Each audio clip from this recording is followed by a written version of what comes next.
To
find those travels as you can, as the song says. What's going on, everyone?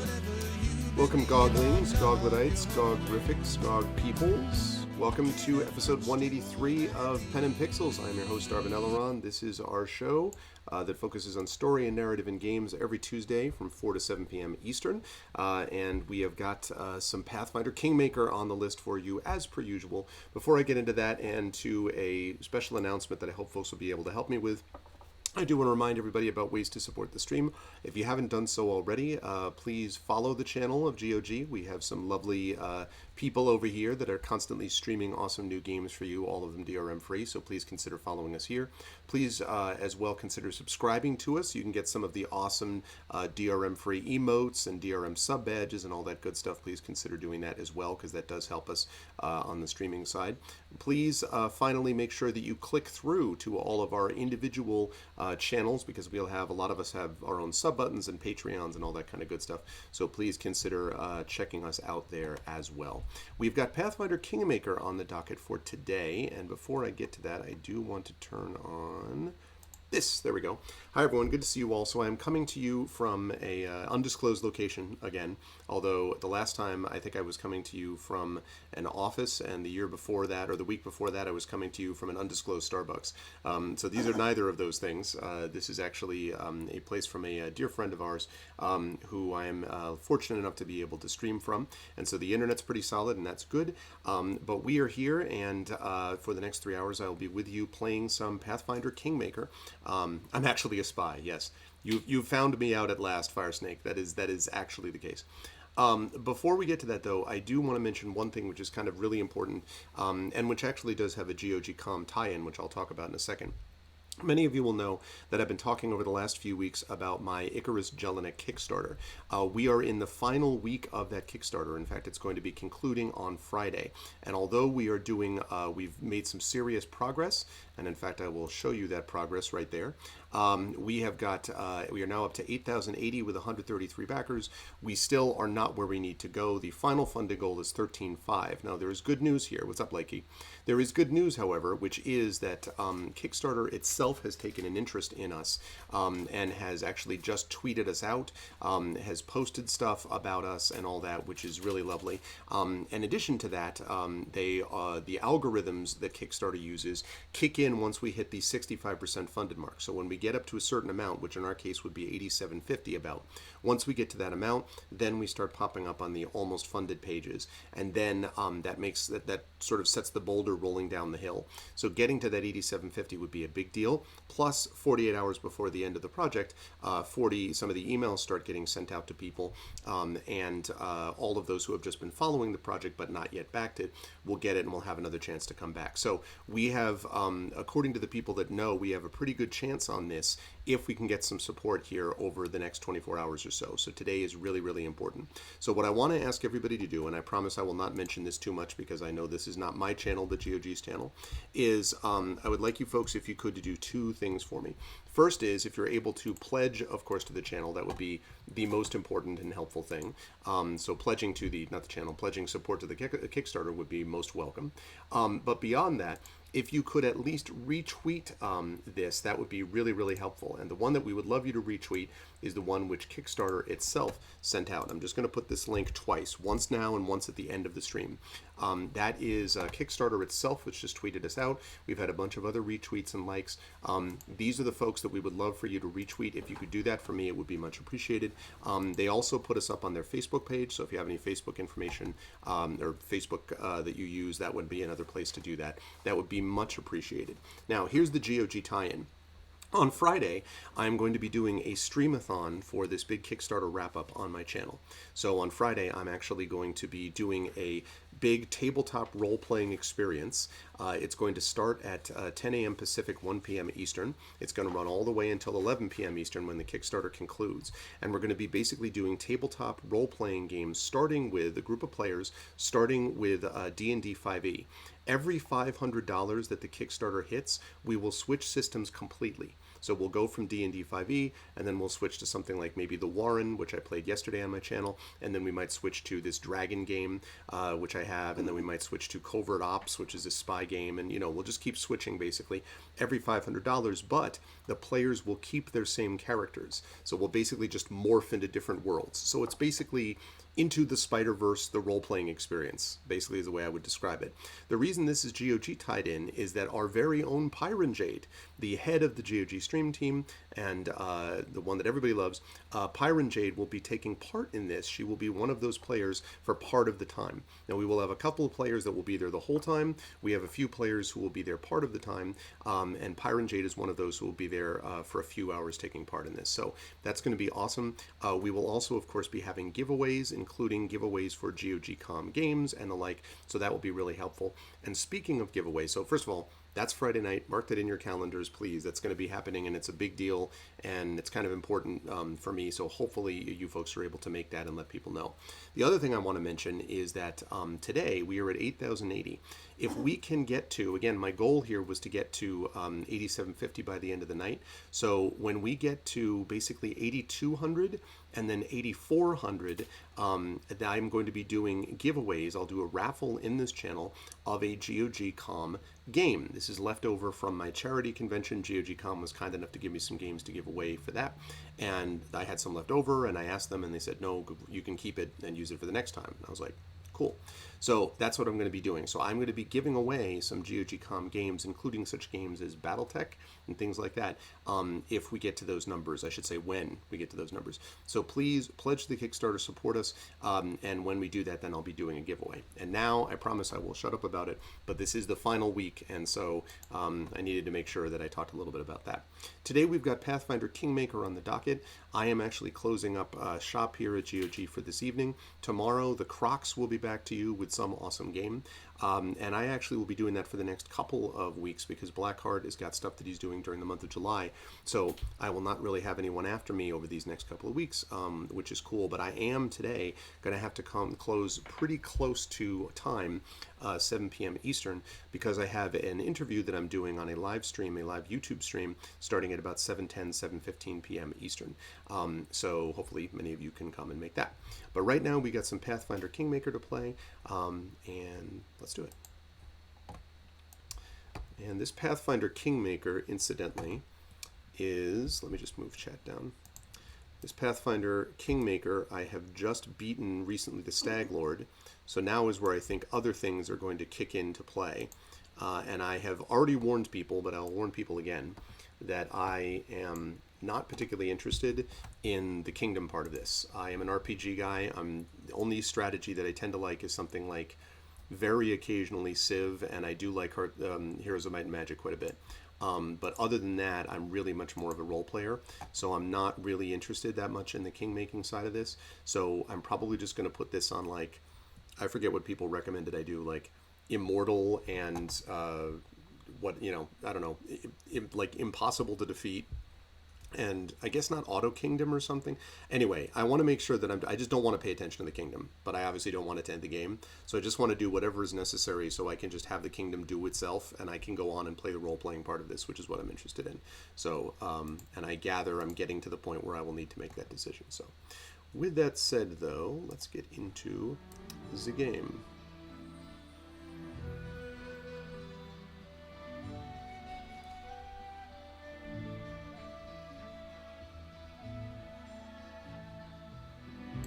Twitch plays Kingdom. I don't know whether that would actually work, though. That's the problem. I feel like Twitch plays Kingdom is probably going to be worse. Not that I'm suggesting anything, but... Okay. Art of continuing, let's do it.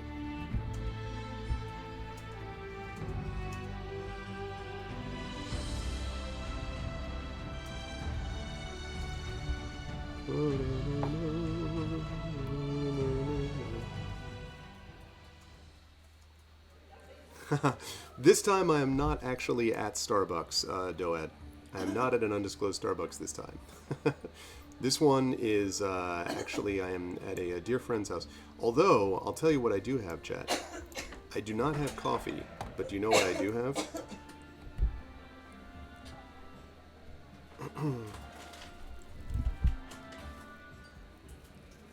Fresh waffles, blueberries, and bacon. That is better than your typical undisclosed Starbucks, let me tell you. I just want to be clear that that's the case.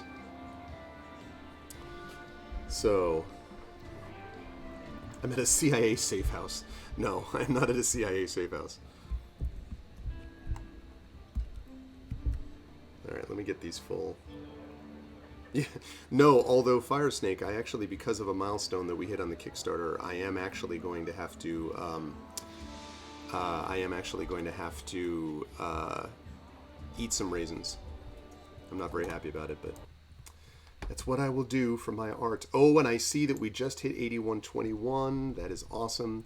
So we are, oh, also, when we hit 150 backers, we will unlock our stretch goal, first stretch goal, which is I'll be doing a one-shot of Icarus and Jelinek, set in my Forbidden Library world, which funded on Kickstarter earlier this year, if the overall project funds. So this is great. Let's keep it going. And remember, giveaway at 8,200, giveaway at 8,400 of GOG.com games in this channel.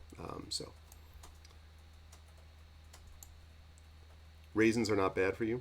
I'm a dedicated public servant. That's where you're wrong, Duad. Raisins are bad for me because I don't like them, because they are failed grapes that did not make the cut, including a long line of failed food. Okay, here we go. I need to remember what I was doing. Okay, blah, blah, blah. You can drink plenty of expensive wine, stuff yourself with tiny sandwiches on sticks, or skip the time wasted on gluttony, make a few useful connections. Okay. Maybe they're wizened grapes. Are you saying they're like the Gandalf of grapes? You shall not pass something. Hail. Okay, hail. How's the sound, by the way, folks, on everything? In due time. Because of marketing. Because of marketing. Go ahead, that's why. It's all marketing. Okay. Sound is fine? Okay, good. Here we go. A handsome, well-dressed young man of about 17 years old looks at you with a polite smile. So, you're the famous slayer of the Stag Lords gang, soon to be a baron? Pleased to make your acquaintance. My name is... Suspicious guy. No, my name is Lander. Are you from Restavik nobility? Oh no, I'm not from here. I'm just visiting, you could say. I wanted to see for myself the heroes who managed to conquer the frontier lands, and the Lord Mayor was kind enough to invite me to this wonderful party. I'll bet. Truth be told, that's precisely what I wanted to speak with you about. You see, I am an heir to one of Brevoy's noble houses. I won't say which, but believe me, a newly appointed baron with no connections would do well to have a friend like me. Okay, clowner. I travel the country in secret without servants so I can see it for myself. Not from a carriage window, but face to face with the people. My family would never approve, of course, but then I never asked. I need to know Brevoy if I'm going to rule a part of it someday. I know Jamandi wants to impose her stepson on you as an emissary of Brevoy. Refuse. Take me instead. Don't look at my age. While they may have trained this half-orc to swing a sword, I've been training to rule since I was a child. I'll be of far greater use to you, both now and in the future after I have a firm position in my family. This dude sounds like the guy from Frozen. Was it Hans? He was like the seventh son of a seventh son or something. Just Lander, no last name, no title. Well, let's just say I'm here incognito. Under my circumstances, it's wise to keep one's lineage to oneself. Tell me what you want from me. Something interesting here? Okay. Yeah, pretty much, exactly, Fire Snake. I'll consider your proposal, ambitious guy. Yes, do so and carefully. See, I don't like any of that. What do you mean, do so and carefully? How about I'll do that when I feel like it, bro? Yes, same playthrough, Doag. I just beat the Stag Lord, so we are continuing with that. Harem, a feast in time of pestilence. A ludicrous attempt to sink into reverie, to digress from contemplating one's own insignificance. Oh, thanks, Harem. Alright, who we got? So as you dealt with the Stag Lord, allow me to shake your hand. Oh, yeah.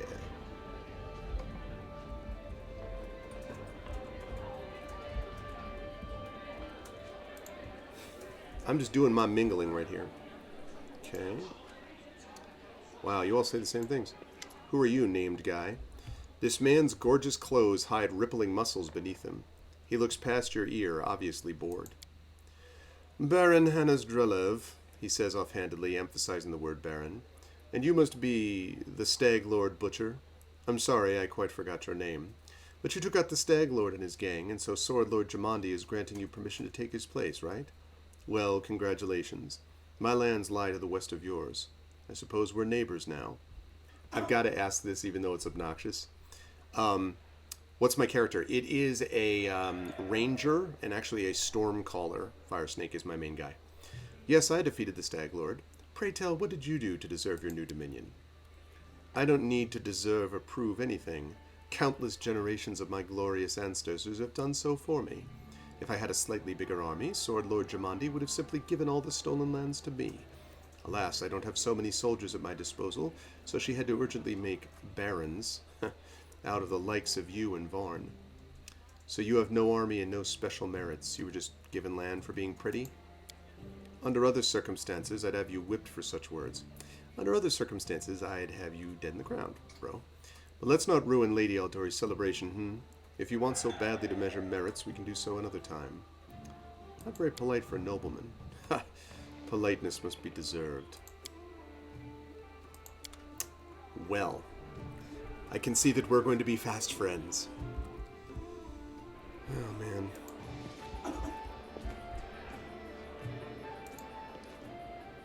Try the eclairs. They're delicious. Magongor, yeah. Who else we got? All these nice people, exactly. Esvanki Krieg. There's a name. Esvanki Krieg. A handsome man with a weather-beaten face grasps your hand tightly in his rough, calloused palms. Unlike the rest of the guests in their festive clothes, he wears a simple robe.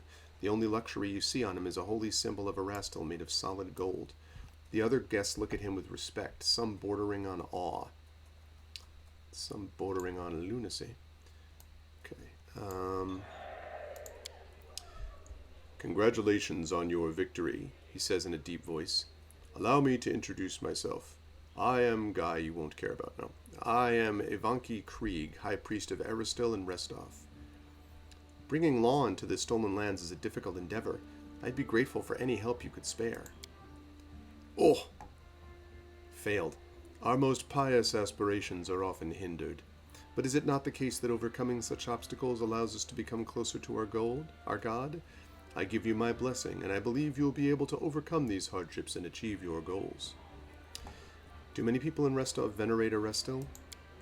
They revere many gods in Restov. They pray to Abadar, patron of cities. It says, also the god of walls and ditches. Exactly, when diplomacy fails, roll initiative, pretty much. And Pharasma, gatherer of souls. There are also some more rare cults, but there's no denying that the Stag God is the largest congregation here, and no wonder. People have lived off farming and hunting for centuries. You're dressed surprisingly simply for such a festive occasion. The nobles dress in silks and satins to stand out from the poor. A priest wears a simple robe to stand out from the nobles.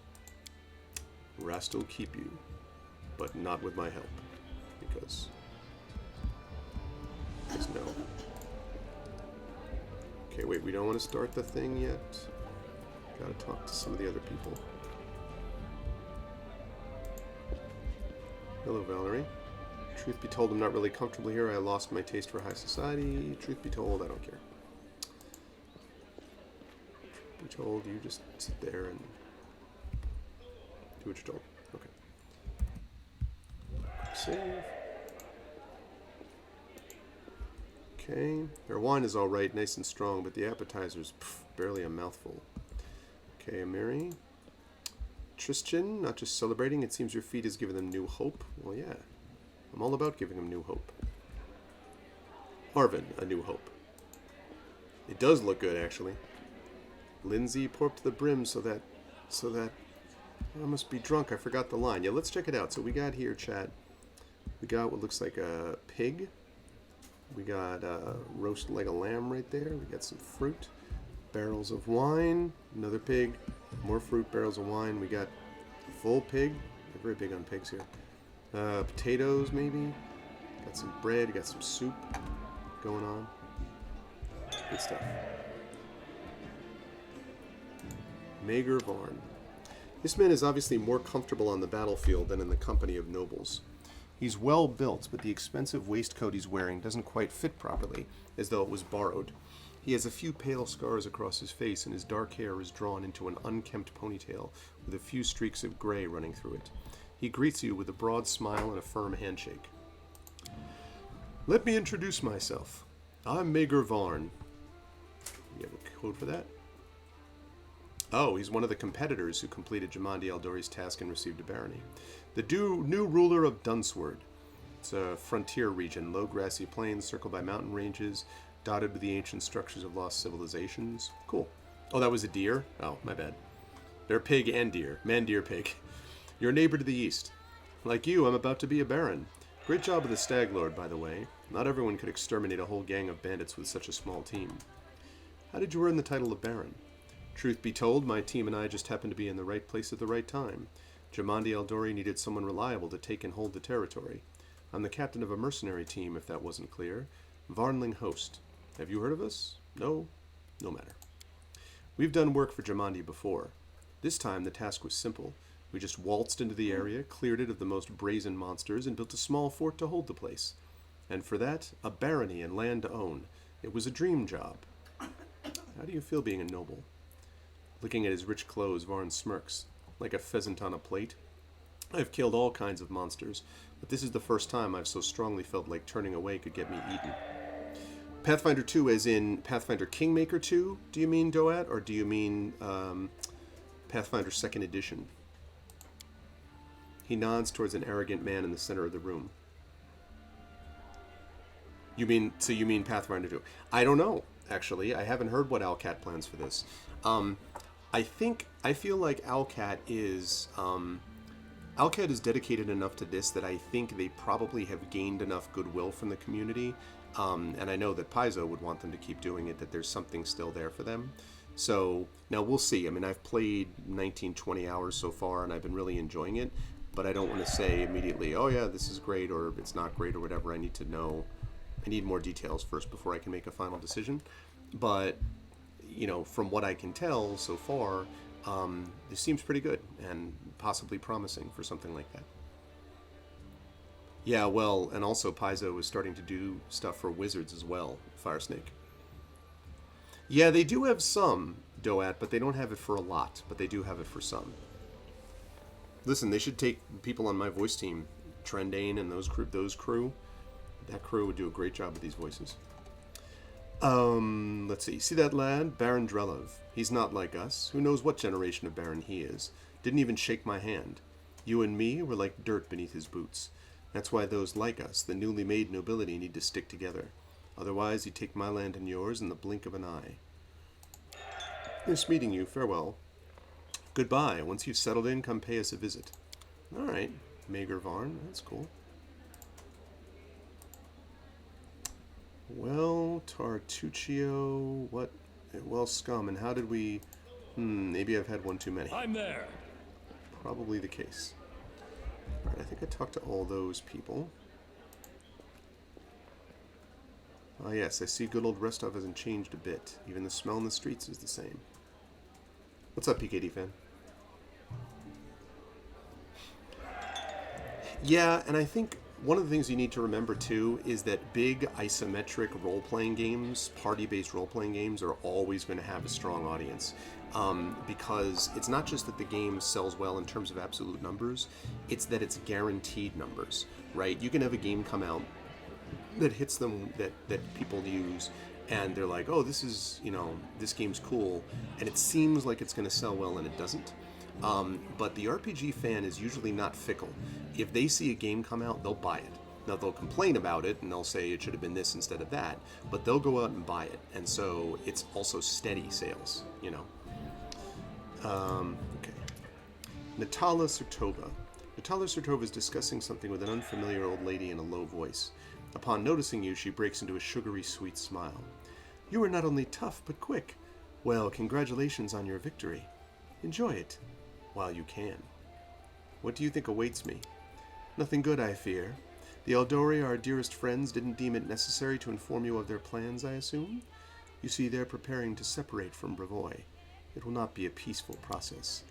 They lack the strength currently, hence using this legal loophole to create some independent allies. Once the civil war breaks out, your lands will be the first to endure a strike from Brevoy's forces. Perhaps they'll erect a memorial stone in independent Restov to honor you. Well, I wouldn't count on even that, really. Oh, for sure. It's definitely not perfect, PKD fan, but I give them credit for putting a lot of effort into patching it after the fact. They deserve credit for that. And I'm with you on that, Farsnake, for sure. Much of the time. What would you propose? In your situation, the most reasonable course of action would be to align yourself with the lawful rulers of Brevoy, the noble houses. The Eldori won't dare to rebel, knowing they will immediately become entrapped. You could help Brevoy avoid a civil war while simultaneously enjoying some well-deserved peace in your lands. I believe Jamandi has already attempted to impose a guard on you as an emissary. I'm guessing her low-born stepson, the green-skinned boy, Castle. It's up to you, of course, but I would recommend you a different envoy. Please meet Chandra Murvey, an experienced diplomat who's more familiar with Brevoy's politics than any brawler could be. Chandra Murvey. Her name is Chandra Murvey, okay. The old woman standing next to Natala gives you a slight bow. I would be happy to help you establish diplomatic relations with Brevoy. Consider your proposal. Think on it. Do not make any hasty decisions. Nope. Not going to be the case. Not choosing her. The more these people tell me not to pick her stepson, the more I'm like, Unless Tova herself is at the reception. Does that matter? All of Ice Society is here, even Natala Sotova.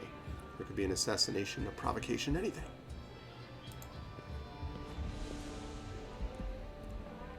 Okay, so up there is where the main stuff is going to come into play, so let's just make sure I'm not missing anything. I think I've mingled with these guests now.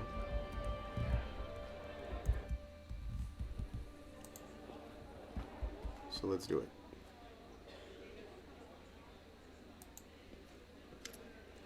Joseph Salimius, an older man with full sideburns, looks at you with interest through a golden eyeglass. Nice, it's Isaac Asimov.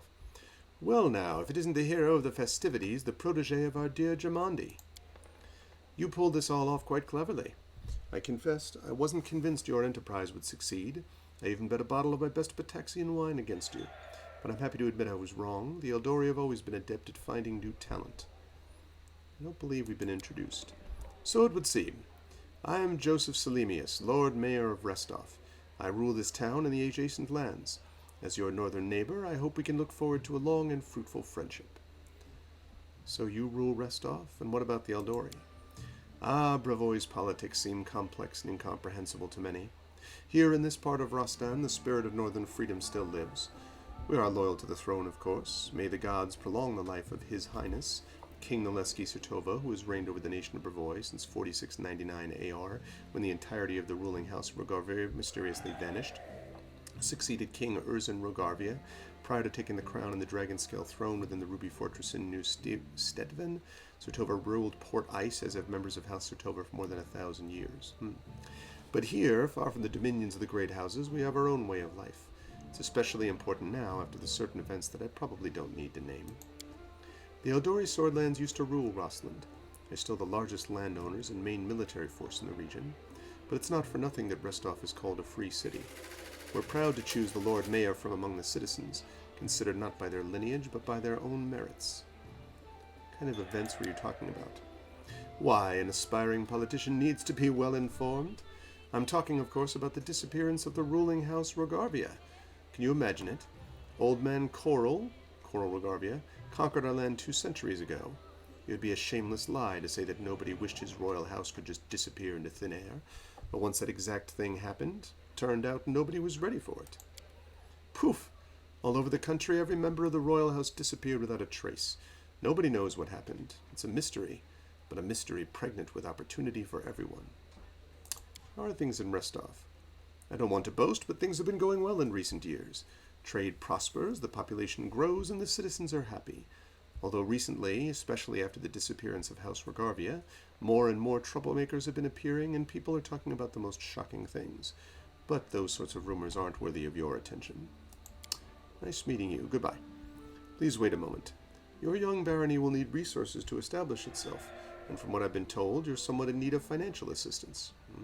Not really.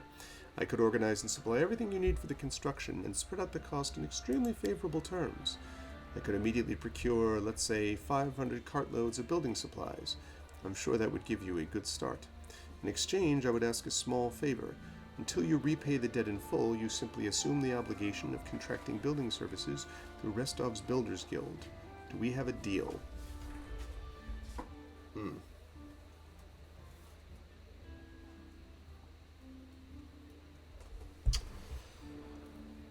I mean,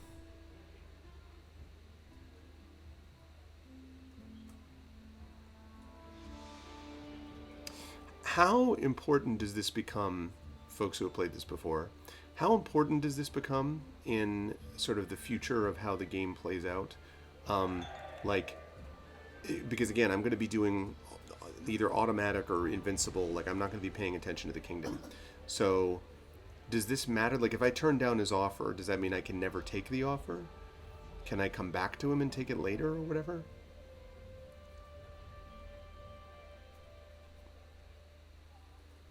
Does anyone know?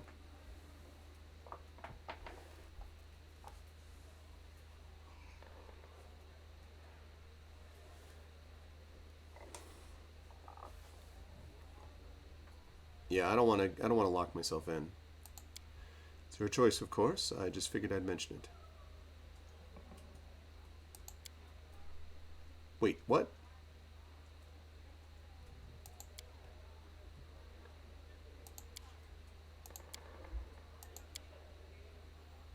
I think I ended up taking it after all.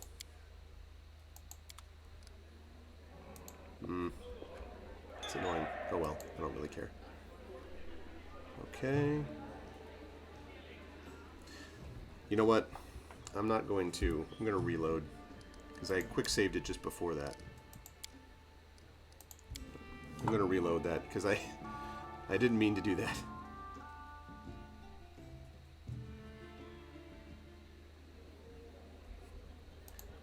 Yeah. Okay. I can rush through that again. I don't believe been introduced. Rule Restov. Kind of events. Are things in Restov. Goodbye. Can't accept it. Goodbye. Lovely. Okay. Quick save, and... So, how do you like our little gathering? I hope you've made some useful connections. Shall we move on to the official proceedings? Before we begin, I'd like to talk about the envoy I'll be taking with me. My apprentice, Kasil Aldori, will go with you, won't he? Okay, so here are the choices that we have. I'm definitely not picking Chandra Murvey. Young Lander freaks me out. Yeah, I'm going to have Cassiel Eldori.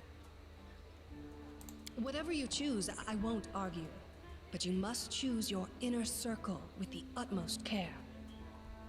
Make My sure I chose it. apprentice, Cassiel, whatever you choose, Okay. I won't argue. I'm But ready. you must choose your excellent. Stand here. Here we go. Big ceremony.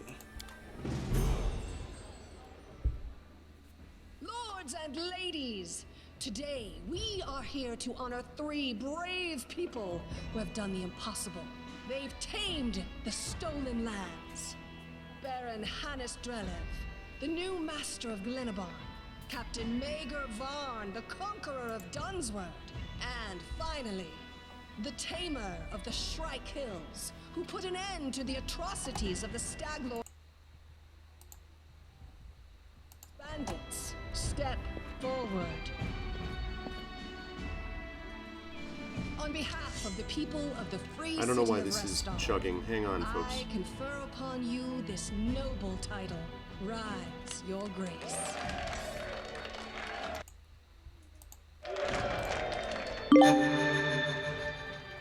Achievement unlocked. Sorry about that, folks. I don't know why it was starting to chug all of a sudden. Okay, you founded a barony in a wild place.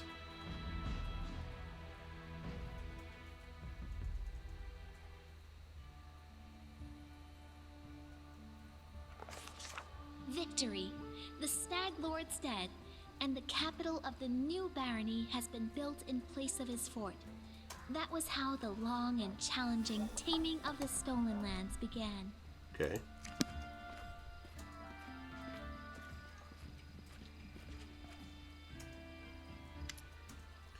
Welcome, Your Grace. Keston salutes you. You can see he's a bit anxious, and it seemed he'd rehearsed his speech many times. Let me once again congratulate you on your victory and your new title. Lady Jamandi transferred me here. I am at your disposal. I'm not one to bestow honors, but I want you to know I'm glad to serve you. I'm here to welcome you on behalf of your new capital's citizens. The Stag Lord's former stronghold will soon be a thriving city. Word travels fast, and the first settlers have already arrived, with new ones approaching as we speak. While you were visiting Restov, much has been done here. Your benefactors, the Aldori, invested a great deal of resources in rebuilding the city. I stand ready to answer your questions and to show you around the most important sites. Where are my companions? They're all somewhere around here, but I never kept an eye on who went where exactly. Well, I assume Dristian is with Jihad, and you can always find Lindsay. Just follow the noise and turmoil. Are there any citizens I should know about? Our old acquaintance Jihad is right here. Erastel's clerics normally don't like cities much, but he's eager to serve you. Also, the emissary from Brevoy is here, waiting for you in the throne room. There's also this curious matter. An elf has paid us a visit. A blind elf. Desna only knows how he manages to get here. He seems a peaceful, even pleasant fellow, though naturally a little odd, so I let him stay a while. It's up to you to decide what to do with him now. That's about it, I guess. What's the mood of the people? I must admit, I've never seen anything like that my whole life. A city, a whole barony born right in front of our eyes. The people sense the moment, and today we're feeling proud. As a rule, I'm not too cheerful or chatty. I'd normally feel out of place among all the rejoicing, but today is just one of those days. All right, lead the way. Follow me, Your Grace. It's time to see what it's like to be king. And I just can't wait to be king. Greetings, Your Grace. We are, well, your new subjects. Selecting a site to build our house. Okay. It's wet near the lake and windy up here in the hill. A fine place to throw garbage at your neighbors' heads, though. Ouch. That's hilarious.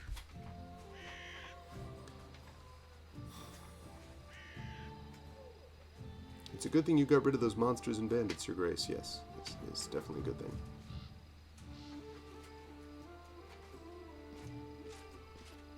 Do you recognize this place, Your Grace? This is where the Stag Lord's fortress wall used to be. Not that it saved him in the end, huh? Nope.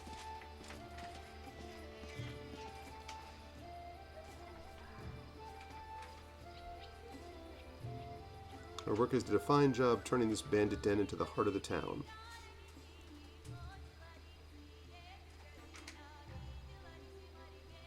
The heart of every town is its main square.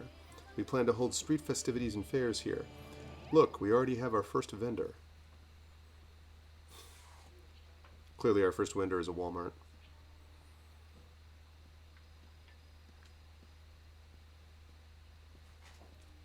Greetings, Your Grace. If you turn to the right from the square, you'll end up straight in our tavern. Okay.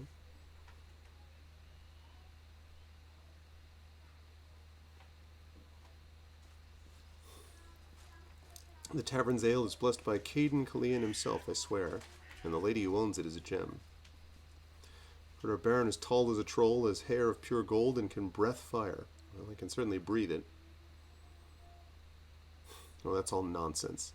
Well, except for the part about breathing fire. All barons can breathe fire, trust me. Yes. I am reliably told so. Welcome, Your Grace. Glad to serve you.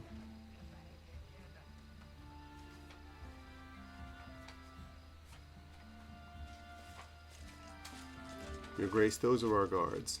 They keep order in the city, or keep their mouths busy with gossip. Their commander is Captain Highland, and then something else which I couldn't see. Here's the observation platform. I hope one day your capital will grow large enough that we won't be able to see to its full extent from this perch.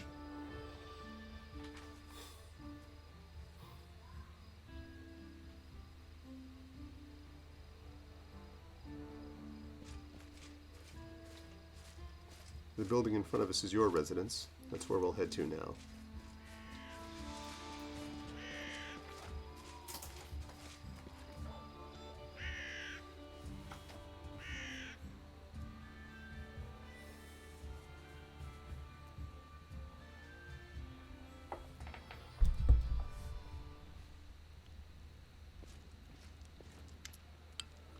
Welcome to your barony.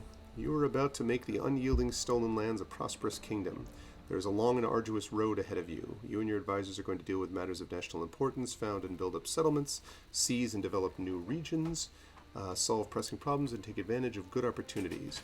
A prosperous governor will be handsomely rewarded with support and donations from their subjects, promising alliances with other states, wealth for their treasury, and many other things. Good luck in your ruling, Baron. Good luck is right, because I won't be doing any of it. I do have this on an SSD, yes, Firesnake. So now we've reached the main chambers. This is the throne room where you'll hold court and receive visitors. Let me draw your attention to this large map depicting your barony and its surroundings. We'll mark all the important scout reports and other news worthy of your Grace's attention. Greetings, Your Grace. Castle Lady Jamandi's War gives a polite bow. It was a pleasure to meet you at the Restov reception. Yeah, they comparatively, yes, it is an SSD. I still get some frame chugs here and there. Like right now I'm at about 30 frames and I shouldn't be. Here and there. But again, I'm on my portable rig, which is doing a great job, but it's definitely a little, it's not always as, I don't know, not always as I would want it, let us say, in terms of speed.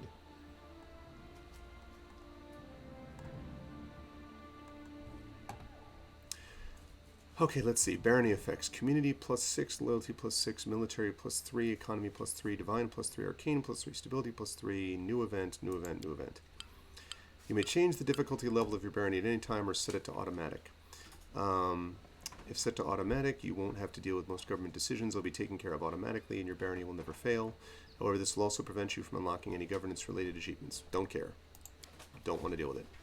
You can solve most of your barony's problems by granting appointments to the right people, responsible people, but certain state business will demand your personal attention, as will the visits of especially important guests.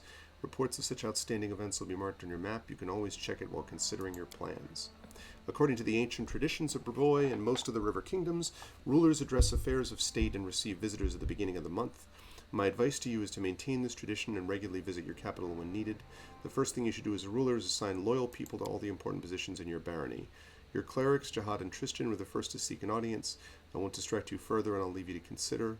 Once again, my congratulations. May your rule be long and prosperous.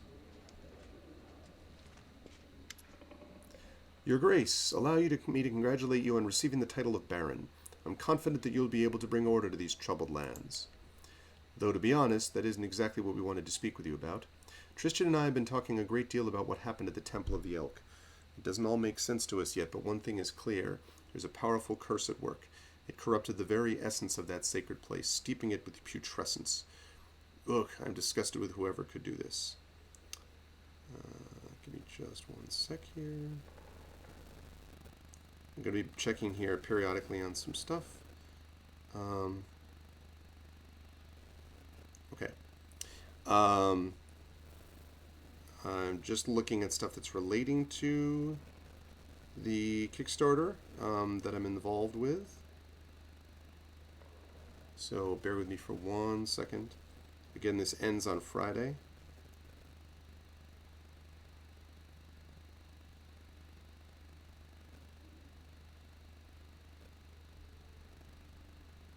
Okay. There we go. On we go. Okay. And now there is a new woe. I'm looking for a new woe. Tristan and I believe the curse did not simply disperse of its own accord. There's a place near the capital rumored by the locals to be cursed. Tristan and I visited this dreadful place, and we felt the same putrescence as the Temple of the Elk. What is this place? Where is it? There is a bald hilltop not far from here to the north of the capital. Its crown is entirely barren of life. The locals believe that rituals glorifying the dark gods were held there back in ancient times. There is no longer any trace of such rituals, but the air around the hilltop is heavy to the point of stifling. This place is like a rotting wound, closed but not healed. And this wound will undoubtedly open again. Tristan and I felt something approaching, something ominous, something wicked this way came. The curse will soon return to plague us once more, I swear by Aristil. Alright, I'll go there as soon as I can. Be happy to accompany you, but I would not expect to see anything new there at present. I agree with Tristan. Why does he everything... I agree with Tristan. We've been to this hilltop. It's barren but filled with a dense atmosphere of unease. Like, what's with all the exclamation points? Well, what do you suggest? The curse will grow in strength, and we predict it will reach the peak of its strength in about 1 month. That's when we should visit the bald hilltop and resolve this issue. For now, we can only wait and prepare. We beg your pardon, your grace, for intervening with you getting the grasp of your barony. I'm sure you have even more pressing matters at hand right now. No, not really. I think I should go check this place out.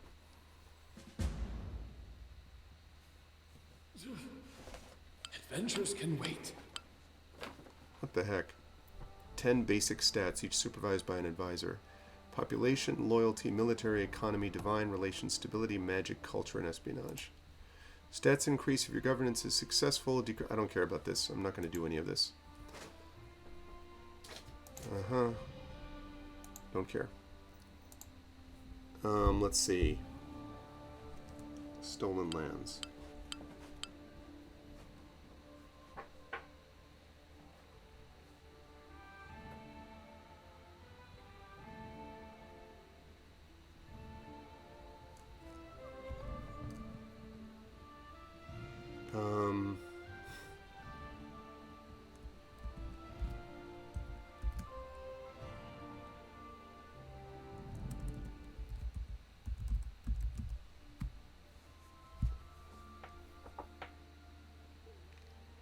Your thoughts, chat.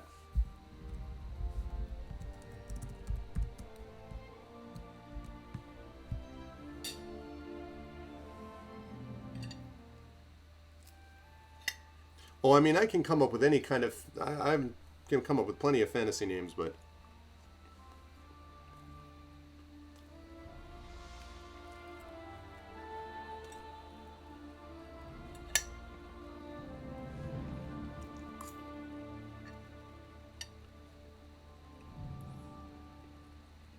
It does.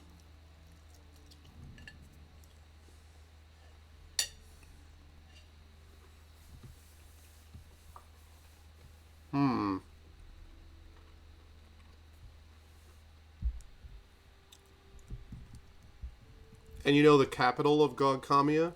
You know what the capital is, right?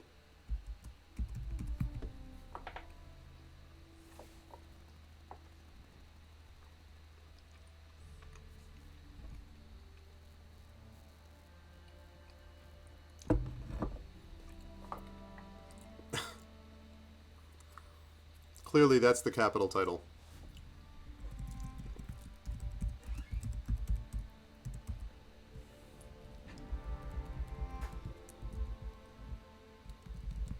Okay, Gogkamia. Okay, click your capital icon to open the settlement map.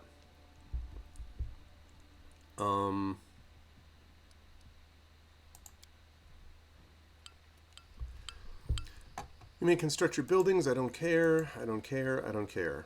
I don't care. I don't care. I don't care. All right. How do I set this on automatic?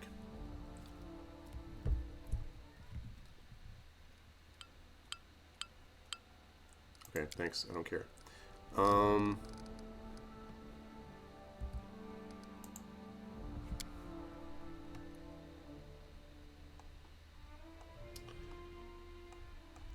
Okay, pause, pause, pause, pause.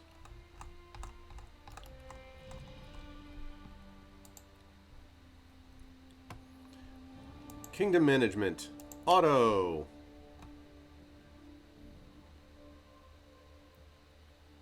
Okay. Any reason, by the way, any reason that this is...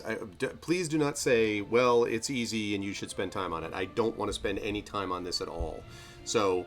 I will make my kingdom invincible, but is there any reason why... Thank you for the follow, Ganga Ninja. What's up, Nonstop? Is there any reason whatsoever that I shouldn't... like... Because somebody was saying something the other day about I should do this but not that if I don't want to ever pay attention to the kingdom ever. And I don't. I don't care about kingdom-specific achievements. I don't want to play that part of it. So, how do I make sure that I never ever have to think about the kingdom again?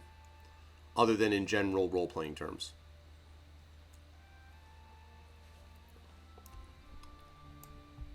Okay. Yeah, I don't care. Don't care. I may miss out on it, but I don't care. What do you mean? I don't understand what you mean by past time, though. What does that mean, PKD fan?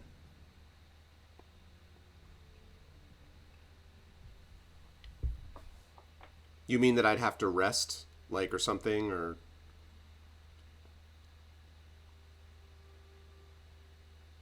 There are long amounts of times per chapter, between chapters, yeah. Okay.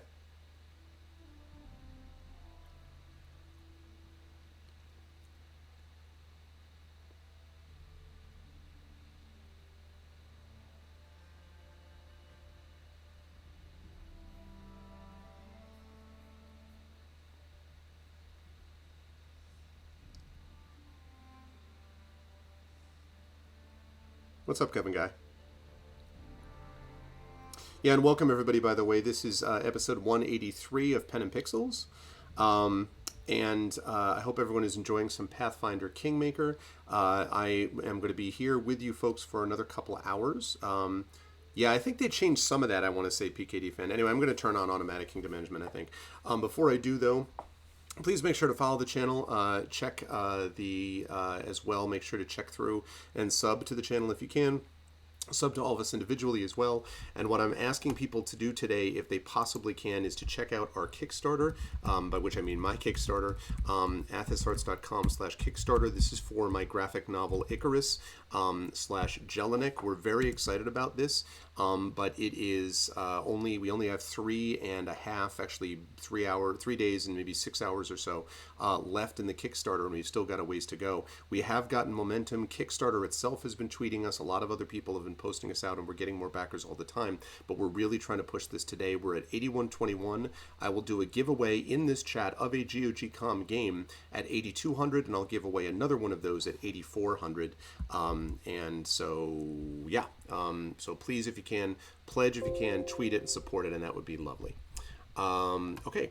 I am going to do automatic anyway. Okay. Auto. Okay. And Invincible Kingdom, right? Auto management, Invincible Kingdom. Good. Auto management, Invincible Kingdom. Yes. That's the way to not have to pay any attention to this nonsense again. I mean, I shouldn't say nonsense. If people like it, they like it. It's just not my bag. I don't want to do that. So is that cool? Auto management, Invincible Kingdom is how to go.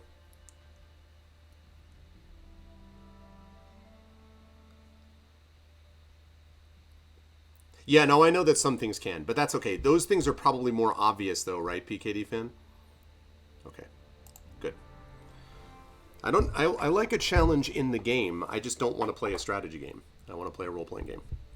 Okay, let's do it. So now what?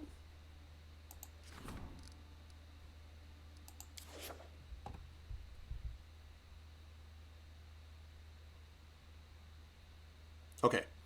Can I... How do I get to my thing? What is this? Declare the... I don't want to do any of that. How do I get... blah. Get out of this.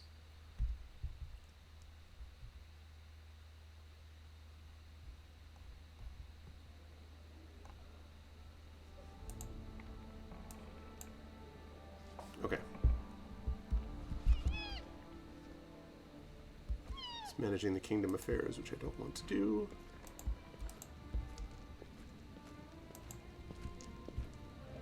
Okay. Let's save this.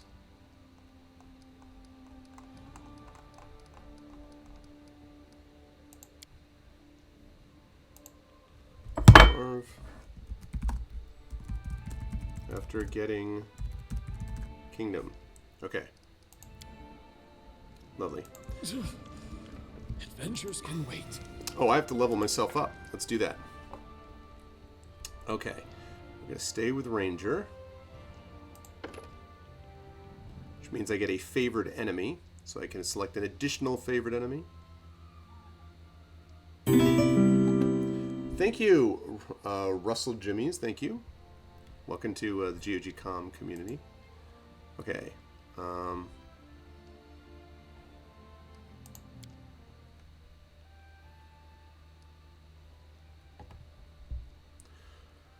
Okay, so let's see. I'm going to definitely do that.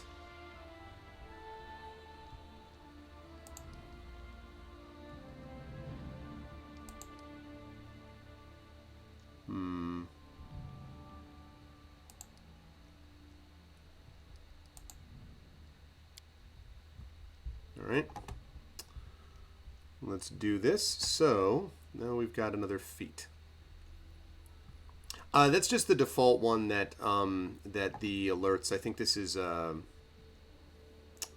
think it's Streamlabs. I don't think it's Muxy.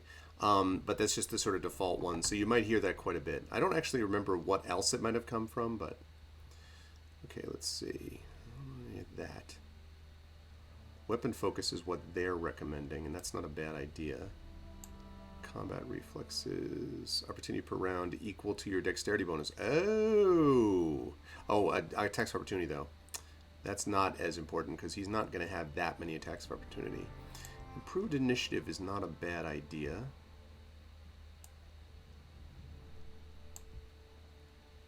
Persuasive is also not a bad idea.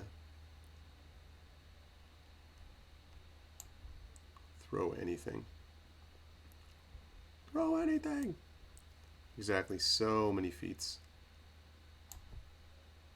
Alright, so let's see. We're going to say either...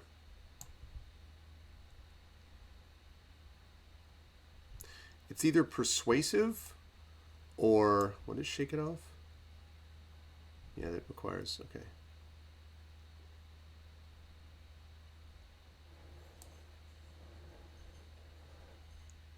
So we're talking either persuasive or improved initiative or yeah, I figured as much. Nonstop, yeah. So persuasive,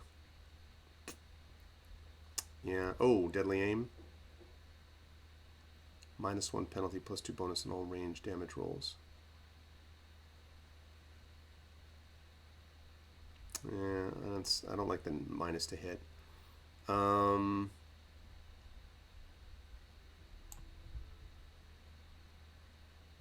so that's fine.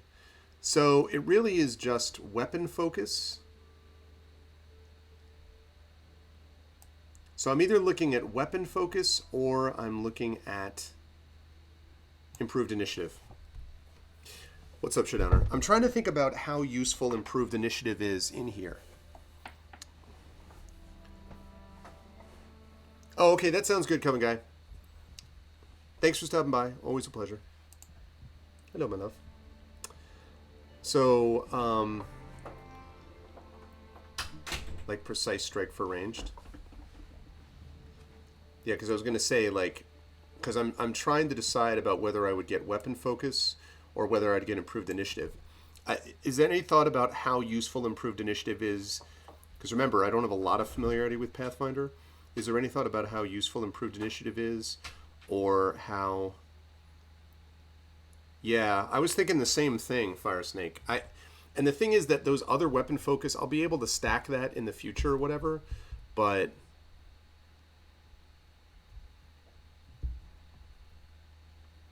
yeah, and weapon focus is so limiting too. What if I find a better weapon? All right, I think I'm going to do improved initiative. Okay, favorite enemy. So, our current favorite enemy is dragons, because I was thinking about what that could be. So, what other magical beasts? Favorite enemy, halflings. I really hate Bilbo. What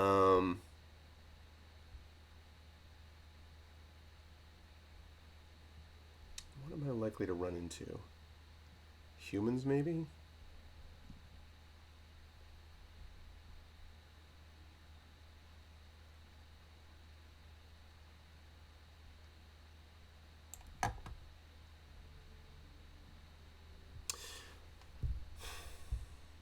I'm going to look at, I think I'm going to look at, yeah, Fae. I think probably what he would choose is, if I were picking without having the benefit of the hive mind of Twitch with me, I probably would end up picking not only dragons, but I would probably go with undead as well. Hey, listen, man, some people don't want to hear Bilbo's crap, you know? Like, some people are just like, yo. Alright, so favorite enemy, dragons and undead, yes. And undead dragons, you better watch yourself. What?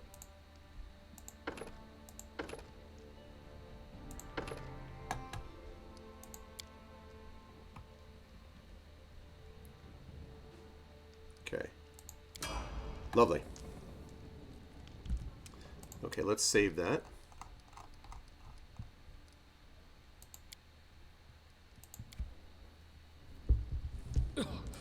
Adventures can wait. Ooh, a storyteller. Tell me more, storyteller. The man standing before you resembles an elf, but a very old one. His face is wrinkled and his beard is as white as mountain snow. The man seems to be completely blind. The old man stares past you with unseeing eyes. Is this the Shaper from John Gardner's Grendel? He seems to be consumed in his thoughts. He mutters a soft melody, swaying back and forth slightly to its rhythm. The man shudders briefly and stops singing. His mouth opens and closes a few times, bringing to mind a fish brought ashore. Ah, who is there? Is that you, your grace? Who are you? I am an elf from Keodin. My name is not important. I am the storyteller, collector of stories. I collect unknown legends of ancient times. The man smiles, but it doesn't seem to be directed toward you. Long ago, I was a smith in Keonin. The fire of the forge has burned out my eyes, but I am grateful for it. If I could see, I would yet forge suits of armor for Iadra's guards. Instead, I have stepped on the path of an adventurer and gatherer of ancient legends. Many peoples are long dead, their homes crumbled to dust, and their bodies turned to ash.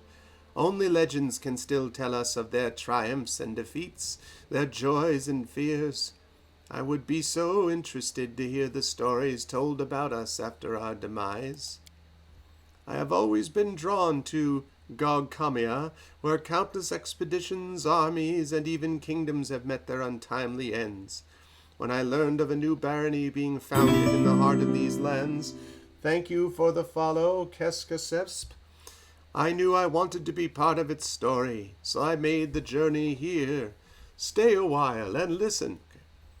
Are you really an elf? Do other elves age like you have? A common question. Despite my unusual looks, I am an elf, and an old one, yes, perhaps older than any other elf of Keonin. However, I doubt my age alone is responsible for my appearance. I keep the stories of many people and races, some forever gone from the face of Galarian, but they live on in my memory and my heart. When I accept a new story, I lock it within myself, bearing the weight of its words and the emotions they invoke. I sometimes think that I probably should have died long ago, but some incomprehensible force is keeping me alive and allowing me to finish these delicious waffles. Also granting me the ability to continue my quest to gather stories. Be it divine power or fell curse, I am grateful either way. How could you tell it was me? It is not so hard to recognize a ruler by the way he walks. No one in here steps as confidently as you, your grace. All right, would you care to trade stories with me? I am a collector, not a trader. If I share a story with you, you receive the power to pass it further, changing or embellishing it, whether willingly or not. Can I be certain you will keep my stories intact in their absolute purity? No, I do not think so. At least, not yet. Why should I give them to you, then? These legends are the most precious valuables of this world, the last remnants of ancient tribes. They are beacons illuminating the way to the past, allowing us to meet generations long gone. I cannot let their light fade. The path to the past must not be lost. But I can offer you a deal, your grace. If on your journeys you discover items that come from eras past, bring them to me. And if my eyes can see the stories that their relics hold, I will gladly share them with you. And if you find all the pieces of any ancient artifacts, I can even recall my smithing skills to unite them and restore their power. Greetings, Dizzy Plays. Good to see you, Dizzy. Yes, I am Pacific Coast Arvin for at least a few more days. I'll be flying back east on Thursday. Also, folks, we just hit $81.90 in the Kickstarter, so we are now $10 away from $8,200, which will allow us to do another raffle giveaway of a GogCom game. This, again, is from my Icarus Jelinek Kickstarter, which is ending on Friday. If you are interested in storytelling, like this gentleman is, please consider jumping on board. We really do need everyone's help to spread the word and let people know, and I'm very excited about it. So, again, only $10 away, and I will run a raffle in here. We will run a raffle for a GogCom game, courtesy of the lovely folks at GogCom. So please jump on board. And again, it's athisarts.com/Kickstarter to jump over there. And I'm in the best coast. Is that the true, Dizzy? Is this the best coast? But I'm in the Pacific Northwest, though. So I'm not the best part of the West Coast, right? Let's see. Remind me what it is you want from me. Okay. I found the shards of an ancient artifact. Can you restore it for me at the anvil? May I? You have gathered all the fragments. Thank you for the follow, Torvu. You have gathered all the fragments of the necklace of double crosses. They can fit into my hand. They carry an inglorious story. Oh, at least this part of it, I hear that. Allow me to tell the tale as I restore it. I expect the story will amuse you, and perhaps even give you some food for thought. So what is your answer? Will you entrust me with this treasure? Restore the necklace of double crosses. I shall begin. Not every legend speaks of heroic feats. Some tell of atrocities and wicked things. I will breathe my gift into this necklace that it may tell you something of itself. Achievement unlocked. What do we get? Tale of Days Long Gone. Collect all pieces of an ancient artifact. All right, we got the Necklace of Double Crosses. What does this do? Grants its wearer a +4 bonus to trickery, stealth, and mobility skill checks. Melee attacks deal 2d6 sneak attack damage. When an ally moves away from the wearer in battle, the amulet forces the wearer to make an attack of opportunity against that ally.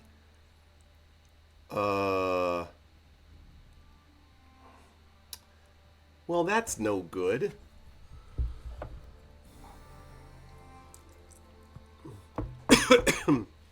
I can't have people attacking my people.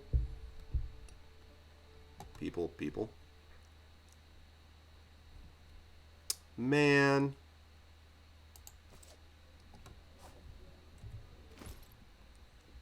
Let me level up everybody else while I'm thinking about this. So, what the heck is this? Is Octavia? Octavia. You're a wizard. Bilbo Baggins.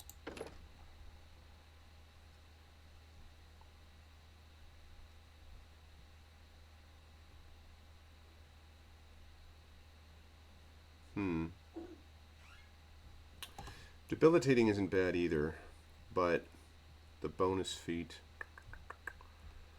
Oh, man.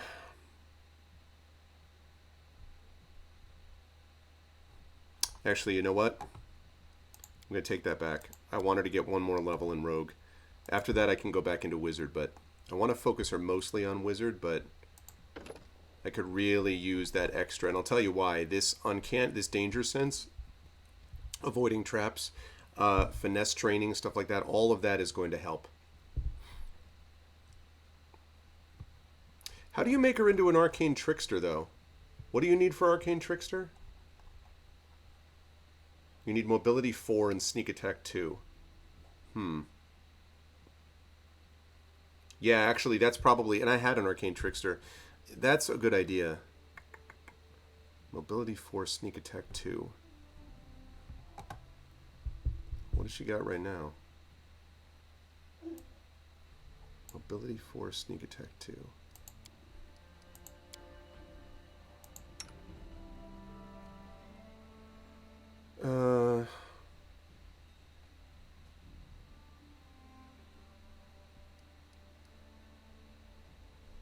Where's her other stuff? There we go. What is your mobility? Mobility is plus 15. What?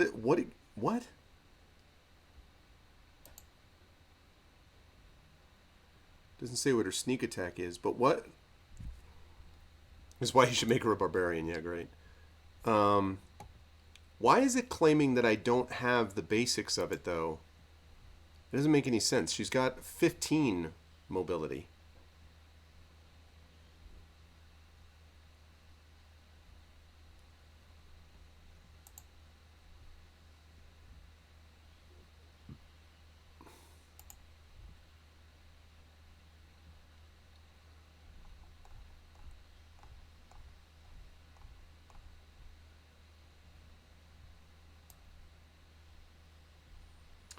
Okay, so sneak attack 2. So I do need to get her...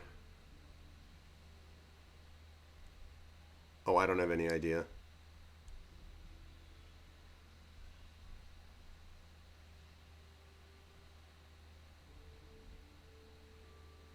I don't have any idea. In fact, let me see what her basic skills would be then. Where's your mobility at? Oh, ranks 3. Yep, because of the boots of Elvenkind, blah, blah, blah. Okay, so I need one more rank in mobility. And then I need one more strength attack. Alright. Shoot. No, it doesn't. It's not going to count. I need to make her base stat needs to get higher. Her base stats needs to get higher, even if I weren't worried about the effect. What level right now is she? She's level 1. She needs level 2. Oh, okay. So she's gonna... I gotta do a couple things then. I'm only rogue level 1. I gotta get her up to level... I've got 1...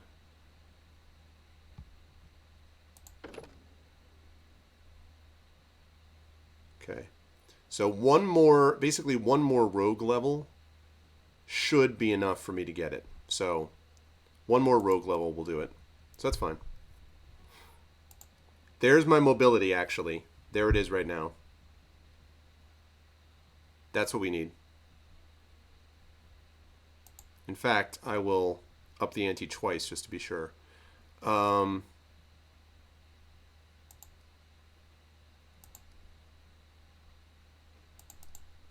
Okay.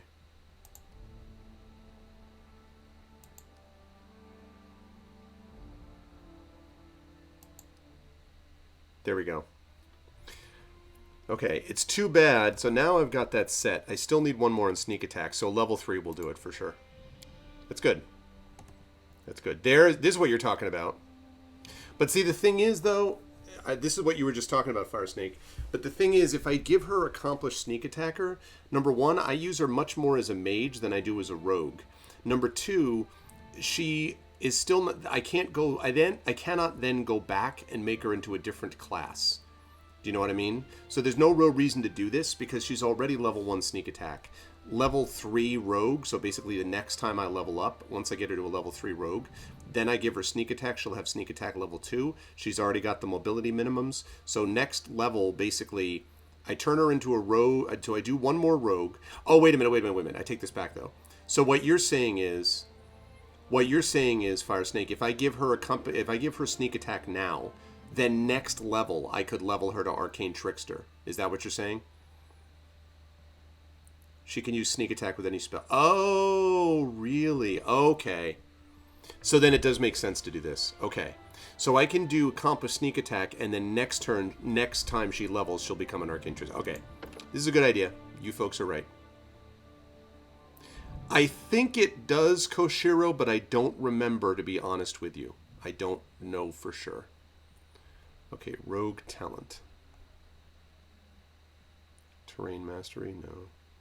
Slow reactions. Opponents damaged by your sneak attack can't make attack of opportunity. That's possibly useful. Skill focus. Iron guts.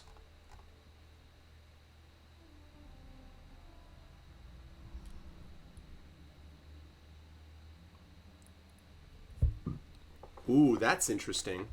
When the character is sickened and hits a creature with a melee attack that deals sneak attack damage, the character is no longer sickened. Wow, that seems really useful.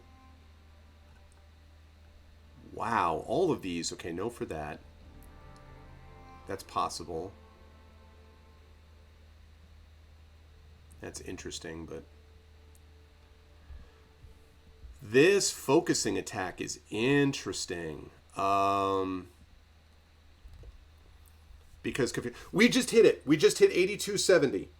We just hit 8270. Yes. We are on the way. We got to keep it up, people. We just hit 8270 in the Kickstarter. That is super awesome. Okay, what that means is, Dizzy, my friend, would you be so kind, sir, as to run a raffle for the following games? So, because we hit over 200 in the Kickstarter, here we go. This is the way it's going to work, folks. I will do a giveaway of the following game. This is courtesy of GOG.com. This is left over from my charity event, which they were kind enough to give me. So you will get one of the 3 following games. If you win, you can choose between either number 1, and I believe, actually I don't know if this is GOG.com, so I better not give you that one. Okay, either number 1, Blood Fresh Supply. That's choice number 1. Choice number 2, Sigma Theory. And choice number 3, Evil Bank Manager. So if you win the raffle, choice number 1, you can choose between either Blood Fresh Supply, Sigma Theory, or Evil Bank Manager. These are all GOG.com games. So if you'd be so kind, Dizzy, as to run a raffle, that would be lovely. And you guys can, whoever wins this raffle will get a choice of one of those 3. When we hit 8,400, so we're at 8,270. When we hit 8,400, I will run another raffle. And we will give away another one of these games. So please type in !raffle if you would like to win one of those games for free. Those are all GOG.com games. Blood Fresh Supply, Sigma Theory, or Evil Bank Manager. Please type in raffle if you would like to win. Okay. And going back to what I was saying, and that's awesome. Let's keep it up, everybody. So going back to what I was saying... Okay, going back to what I was saying, that means that this focusing attack, do you folks think that,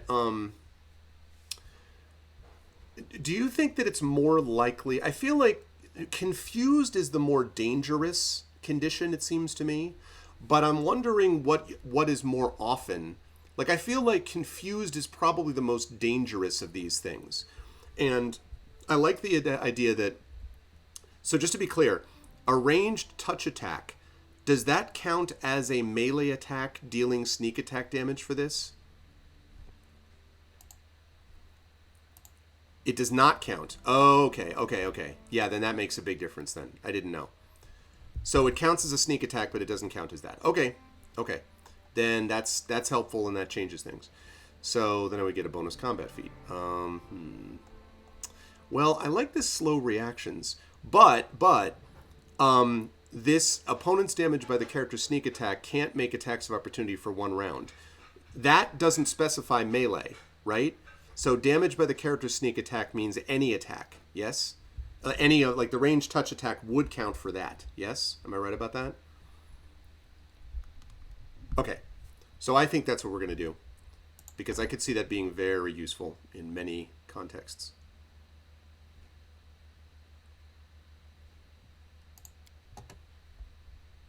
Okay, good level up. Next level up, Arcane Trickster. Awesome. I'm going to save this just in case.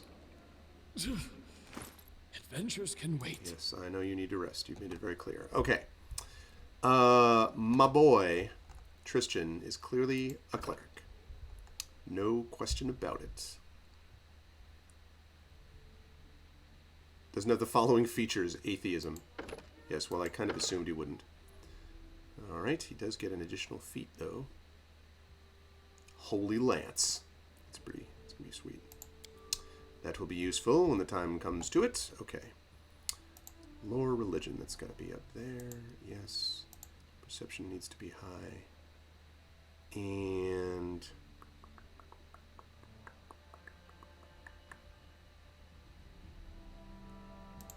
let's go with that. Okay, so we've got spell focus, which is probable, weapon focus, which is possible, although I'm not wild about that. Alertness, no, none of this allied stuff. Combat casting, though, might be useful. +4 bonus on concentrate, yes.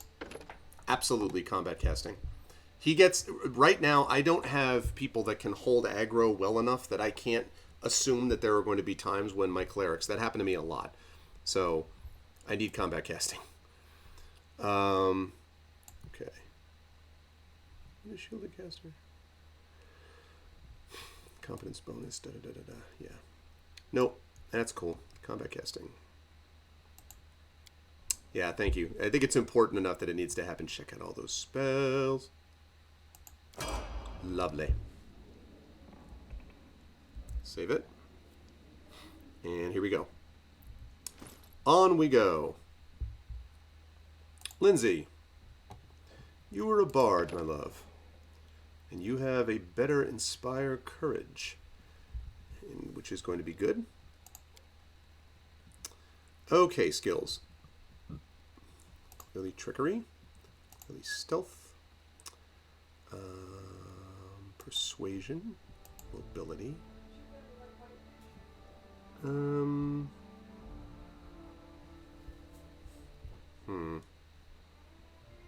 Mobility. I really don't want her to get hurt in those scenarios. Okay, what do we got? We got point blank shot. Ranged weapons at ranges of up to 30 feet. That could actually be helpful. Arcane strike. Imbue your weapons a fraction of your power. Spending a swift action. Your weapons deal +1 damage are treated as magic. Ooh, that could be useful.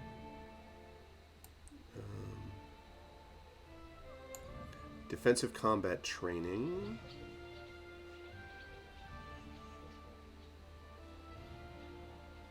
No, not combat reflexes. You also have combat casting. I may do that again for her, too, for the same reason. Yeah, combat casting. Yep. It is very crunchy. Yes, sir. Okay, so we've got Cure Moderate Wounds and Hold Person. Those are all good. What do we got? We got Blindness. That can be very, very useful. Blur. Cacophonous Call. Fill your target's mind with the blaring cacophony of discordant sounds, making it hard for the target to act and concentrate, gains the nauseated condition. And these things are all buffs. Glitter Dust. Glitter! Causing creatures to become blinded and visibly outlining invisible things.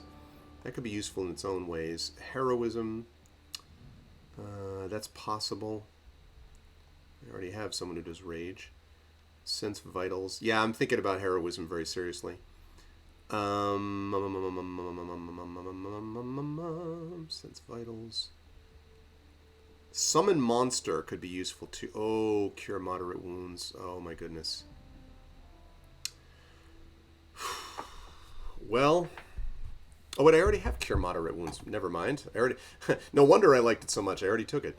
Okay, so either summon monster or small elemental. I'm thinking about heroism at also 10 minutes per level. Wow. Yeah, no, I gotta take heroism.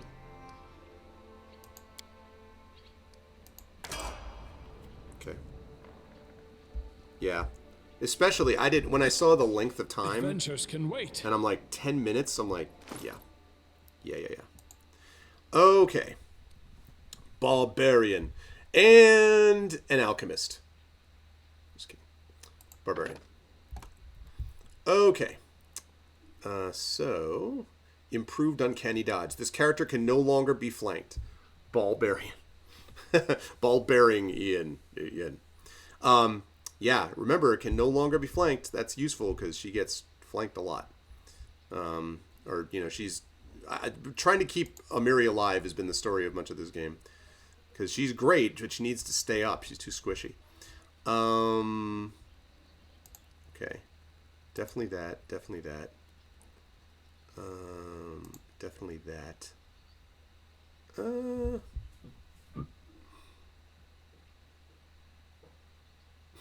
Use magic device. No.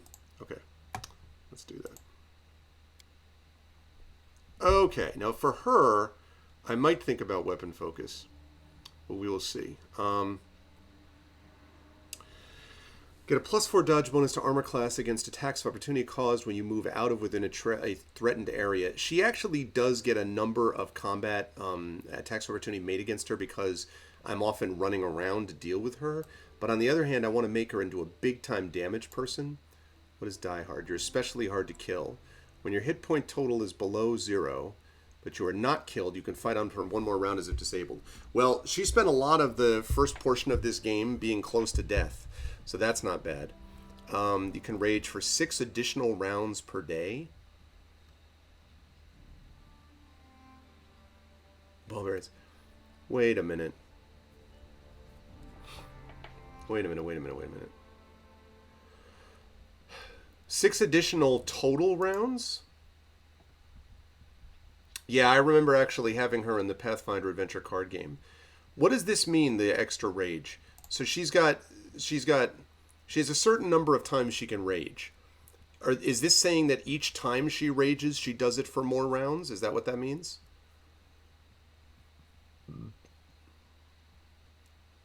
Or does it mean that she gets 6 additional rages or something? I don't think that's what it would mean. It has to mean that each rage is longer. Right, I know. But when you rage, though, yeah, it's not as good. Intimidating prowess. Your physical might is intimidating to others. I don't care about that. She's not the one I use for persuasiveness. Power attack. Not shield focus. Yeah, stealthy. That's definitely a Mary. Right. Okay. Gotcha. So it was the total pool that they're talking about. Oh, man.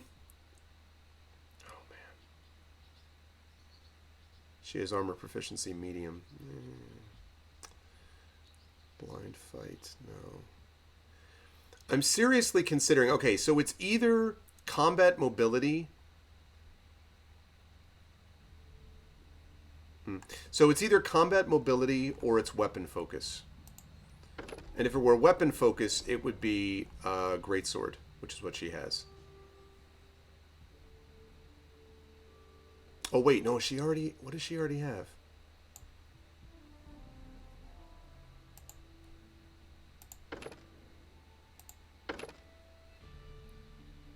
What does she already have? Oh, she doesn't right now. So, okay, she doesn't have weapon focus yet. All right. So she doesn't have that. So it would be... I think it's a greatsword. I'm going to double check right now and make sure.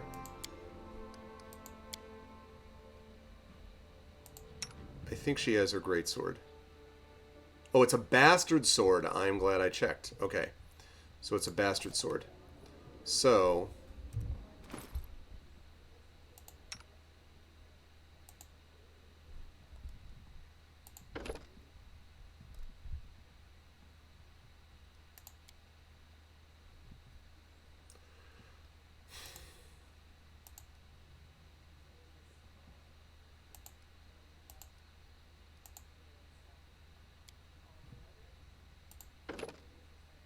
Bastard sword. All right. Chad, what do you think? I'm trying to decide between weapon focus and combat mobility. The reason, yeah, very cute, Likey. The reason combat mobility is that she often has to move through melee. Like, there have been many times where she had to run and go somewhere else and was taking attacks of opportunity. And again, she's too squishy. Now, she does a lot of damage, though, and so pumping her up to do even more damage would probably be useful. So... switching to a legit two-hander soon when you find cool magical ones. So maybe I shouldn't do that. Yeah, so then combat mobility, I think, is probably the better approach. Because combat mobility I can get once, and then I'll always have it. And then later on I can pick up weapon focus. Yeah, okay. So combat mobility it is. Lovely. Yeah, because I was a little bit worried about relying... Although I played for 20 hours and I never upgraded her on that weapon because the other weapons were better. That her weapon was better than the others, so... Adventures can wait. Okay. And last but certainly not least, Valerie. Valerie, my almost literal tank. Stalwart defender. Masters of melee combat. Her base attack bonus is 7. Okay. I'm thinking that I may change her into a stalwart defender. And her base attack bonus being 7, I need to, So that just basically means I need to keep leveling, is what that means. I need to get there, is what we're talking about.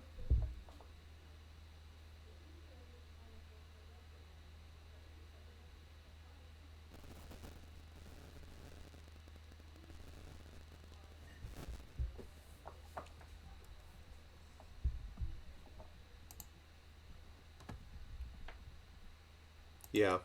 So I am going to make her fighter for one more level as we continue to move up there. Yeah, CNR. Okay. And Tower Shield Specialist. Now that she's level 5, we continue to cut down on the dangers of the Tower Shield defense. So this is good.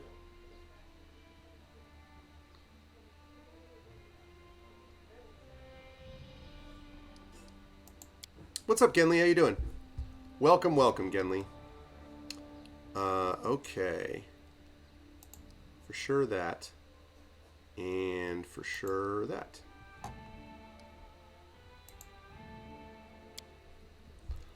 Okay. Now, we got weapon specialization and we got combat mobility. This is the same deal. Same deal, I think. I'm going to look at this armor focus.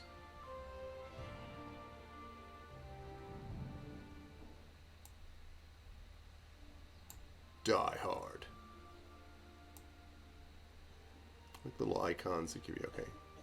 These are things that I already possess. So I thought about armor focus. Sorry, could not resist. Oh, I see for the broadsword joke, yeah. That sounds like a Darkness Rising joke. I am on the road, yes. I am on the road for a few more days. I'm playing through this, trying to finish up my graphic novel, Icarus graphic novel Kickstarter.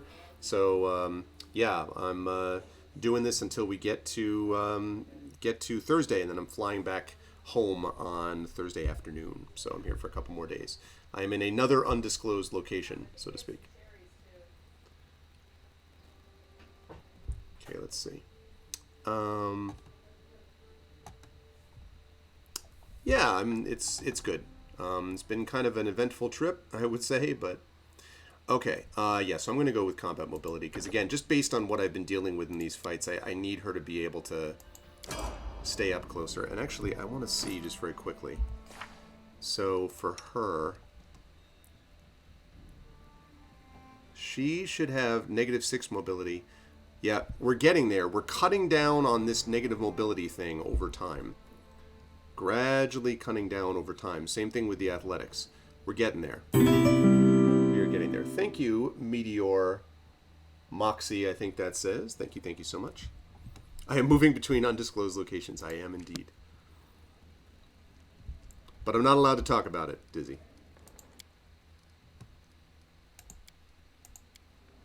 Okay. Adventures can wait. What else? I brought some relics. Any worthy of a story? How interesting. May I, Your Grace? Yeah, no, I know. But I think there's ways to mitigate it, especially the tower shield. You can mitigate that a little bit. A coin from a non-existent country. When Coral the Conqueror mastered Rostland, having claimed it for Bravoy, he prohibited the issuance and use of such coins. Both ordinary folk and the Eldori sword lords were required to use new coins decorated with Coral's profile, but no one was quick to be rid of these prohibited coins, for some important reason. Oh no, in many houses they still store boxes and whole chests of such coins, waiting for the day when Rostland declares its independence. Oh, we got 1,000 coins. And what is this? I hear the voices of trees, smell the scent of fresh leaves. A dryad mark, is it not? I'd be happy to purchase it from you. Ooh. What was the name of the color and ruler who issued this coin? Finally, we're starting to get some of these things sold. Does anyone remember now? What did the Cyclops use it to purchase? Food? Books? Weapons? Perhaps someone's life or their freedom? Who can say? Its history was erased by the Earthfall. Cataclysmic event in which a swarm of meteorites impacted Galarian in -523 AR, result in the destruction of the human empires of Thassalon and Aslant, which were consumed by earthquakes and massive tidal waves, and the creation of the Inner Sea. A cloud of dust thrown up by Earthfall's impact settled in Galarian's upper atmosphere and blotted out the sun for 1,000 years, creating the Age of Darkness. Great. But I will buy it from you for significantly more than it was worth in its own time. Look at all this money. A soldier does not ask where the banners of war are headed. He or she goes to battle, dies, and leaves it to others to decide whether the cause was just. This tag belonged to one of the many warriors who helped establish the glory of the Taldan Empire. If you would permit me, I would gladly purchase it from you. How does he have all this money? Okay. I need a wise advisor at my court. Would you like to serve me in matters of state? Thank you for your words. I am unlikely to be able to interpret the intricacies of the political world or the affairs of the treasury, but my advice regarding the magic of the arts would be useful to any ruler. Leave you to your legends till we meet again. Okay, that's useful. That's useful.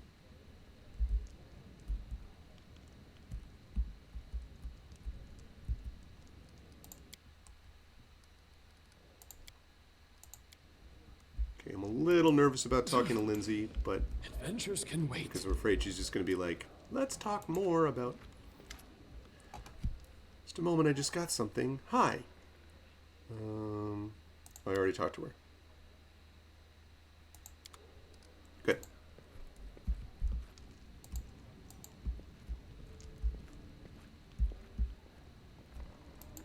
Is there a specific place in here where I can rest? Does anyone know?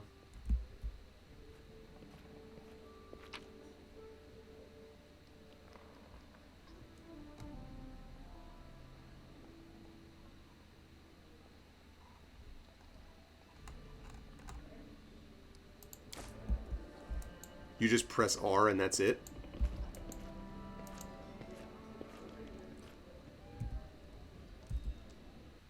Oh, okay, that's convenient. Whoa.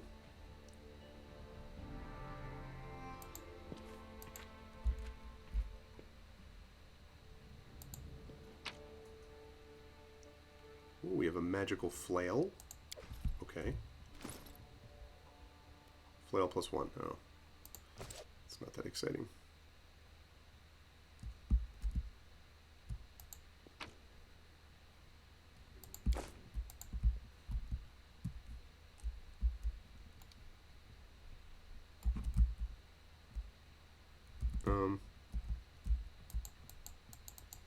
Oh, there we go. I was like, how do I get out of here?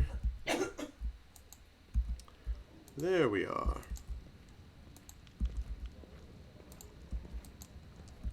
Long live the Baron. Amen to that.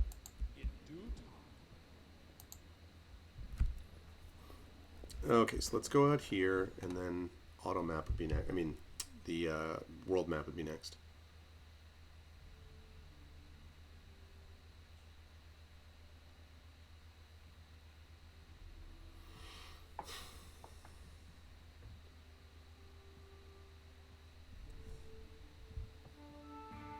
Hello, my savior. You asked if we'd meet again. And here I am. Okay. Then hello, I guess. I see your fate has changed since last we met. Now you are the ruler who will determine the destiny of these lands.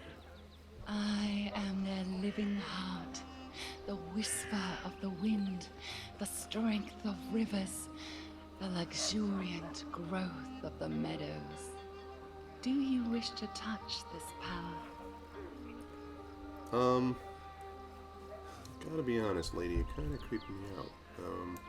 I will show you a place where we can finally meet in flesh, you and I. Deep in the woods, there is an old mossy ruins, long abandoned, nearly swallowed by the thicket. There is an old tree growing among the stones in the yard, which I remember as a seed. A shadow under its green crown I call my verdant chambers. Visit me there, my lord, and come alone. A nymph's reward awaits you. This seems very sketchy. Forgive me, nymphs are not made for cities. The noise and vanity of human settlements vex me. I will answer all your questions, but there, in the silence of my asylum. Where I can kill you. Yeah, right, Dizzy. So long. I will await you there, as the ground waits for spring under the heavy winter snow.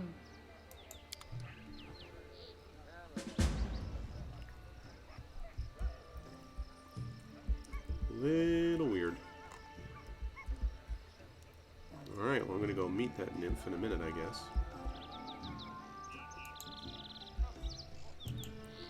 I guess it's not that bad then. Passive. You see a dark-skinned, wiry man with a weather-beaten face and a happy smile on his face. He is dressed luxuriously, and his dark hair and neat mustache are exquisitely coiffured. The man bows to you, spreading his arms a little. Hasuf from Absalom is happy to welcome you, your grace. Come, take a look at the best wares we traveling merchants have to offer.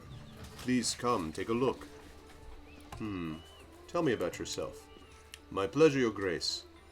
Hasuf's family was not rich, and he, as many in Absalom, had to start from the very bottom. As a child, while his peers chased pigeons and stole apples at the market, he worked at a tannery. Oh, I can still smell this disgusting stench. The man pulls out a heavily perfumed handkerchief and waves it in the air. Well, the young apprentice worked hard, saved every coin, and soon managed to purchase that tannery from his former master. Then, as soon as he had enough money, he opened his own trading agency. After 10 years, countless deals, and many hours in his caravan, Hasuf was one of the most successful merchants in Absalom, thus writing his name indelibly in the history of the great city. Okay. Well, how was that? I'm looking for a writer so I can dictate my memoirs. I think many would find it interesting and useful to learn more about me. What's the secret of your success, Hasuf? There is no secret. Perseverance, strength of character, attention to detail, the gift of persuasion, charm. All this, among many other things, are key to success in my profession. But if I did have a secret, who would I be to share it with anyone? Why did you leave Absalom, the center of global trade, for some young barony in the stolen lands? This is a long story. I don't think your grace would be interested. Come, tell me why you left Absalom. I insist. Very well, as you wish, your grace. It was about a woman. When I was still young, I fell in love with the daughter of a judge, an important person in Absalom.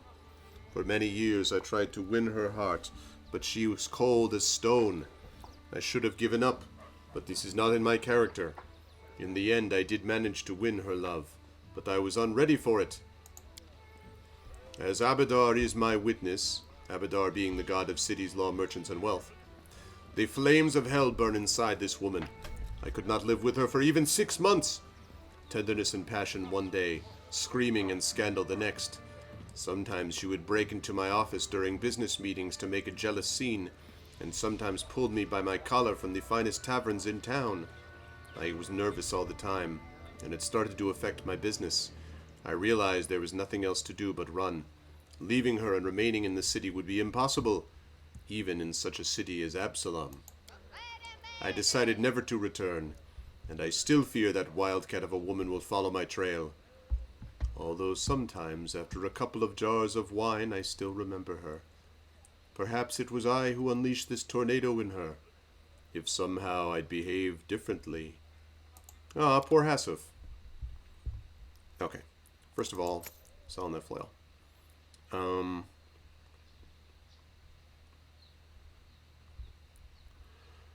Wand of Vanish, Wand of True Strike, Wand of Ear-Piercing Screams. Wand of Find Traps, Short Bow +1, goodbye.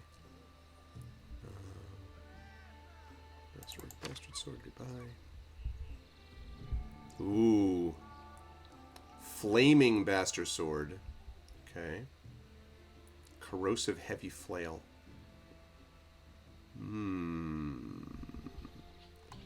Ooh, full plate +1. Okay, we got a lot of good stuff. Look at the... What is this? Flame Guard.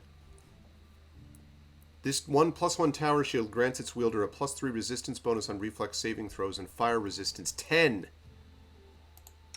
Oh my goodness. She's still just got a regular tower shield. Although that's very expensive though. Jeez, 8,000. Oh my gosh. How much money do I have? 11,000? It goes up to 11. That's one louder, isn't it? Here, 1 second. I gotta fix this webcam. Give me 1 sec.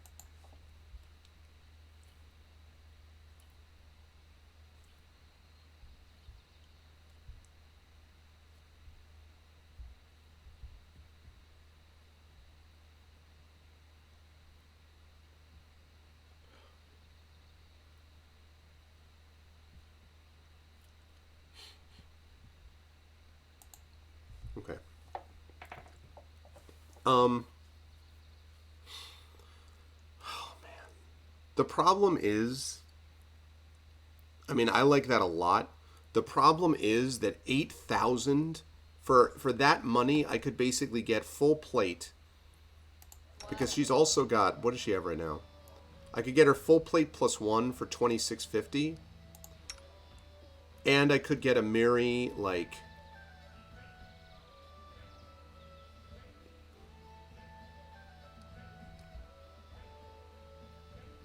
I could get her medium armor of some kind. Let's deal with the medium armor here. Okay, let's do that first, so I have more money.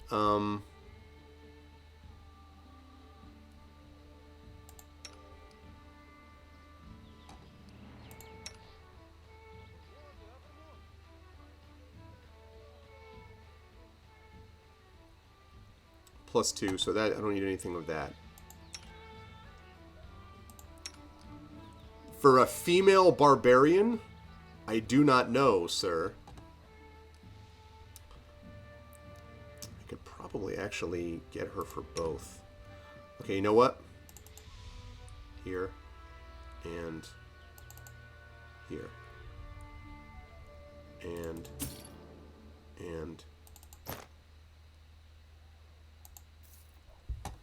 okay.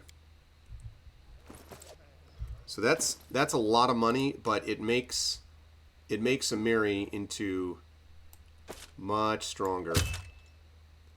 Really improves the armor class with no one's joking right there.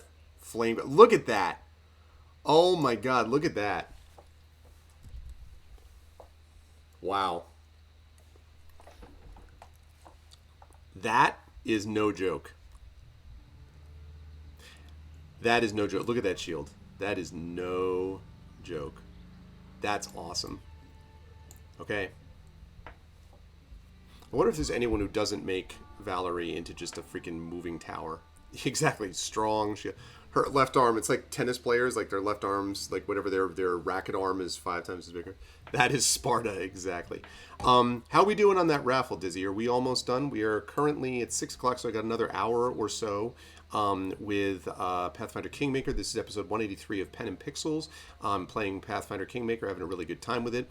I'm going to be closing up shop in about an hour. No one else is on after me, just the Crocs will be on tomorrow. But the raffle that we're running is because in the Kickstarter that I've got for my Icarus Jelinek Kickstarter, we are currently sitting at 8270, and so I'm giving away one of 3 GOGCOM games, which are, I believe what I said was Blood Fresh Supply, Sigma Theory, or Evil Bank Manager. You'll get a choice of one of those 3 games if you win the raffle. We're at 8270 in my Kickstarter, and if we reach 8400, then we will have another raffle. So please consider jumping on board, because that would be... No, there's 6. Dizzy, there's 6 total. There are 6 entries. That's not as bad. Some people want games. And I will put that in as well. This is for my graphic novel. It's about a young man with wings who falls into the heart of an enormous volcano.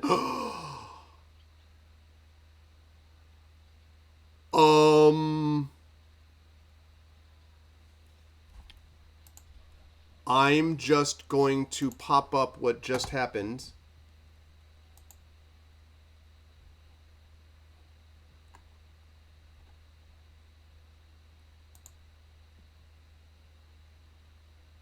We just hit 8860.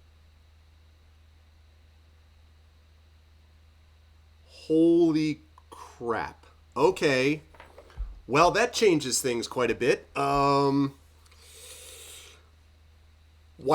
All right.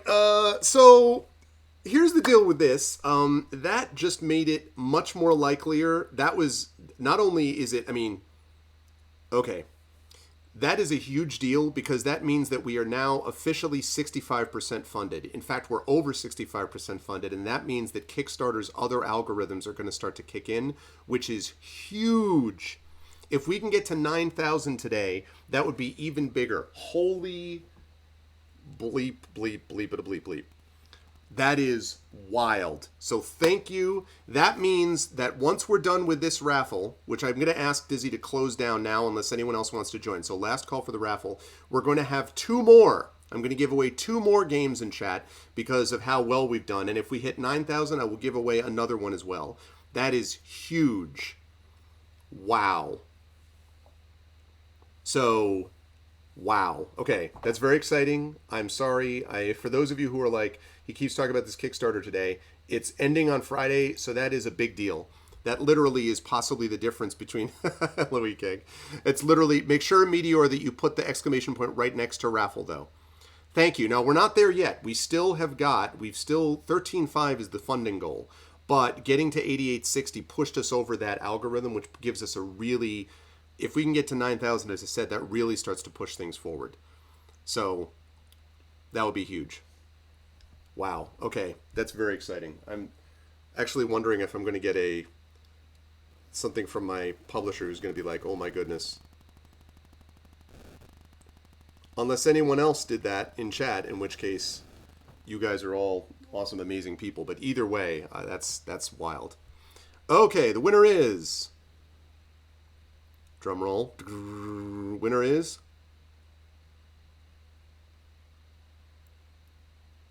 Meteor! Meteor Moxie gets it. Okay. Yay! Congratulations, Meteor. Meteor, what would you like? Would you like Blood Fresh Supply? Would you like Sigma Theory? Or would you like Evil Bank Manager? Please speak up. Announce your presence.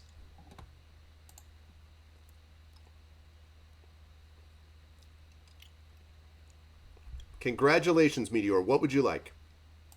Which of the three?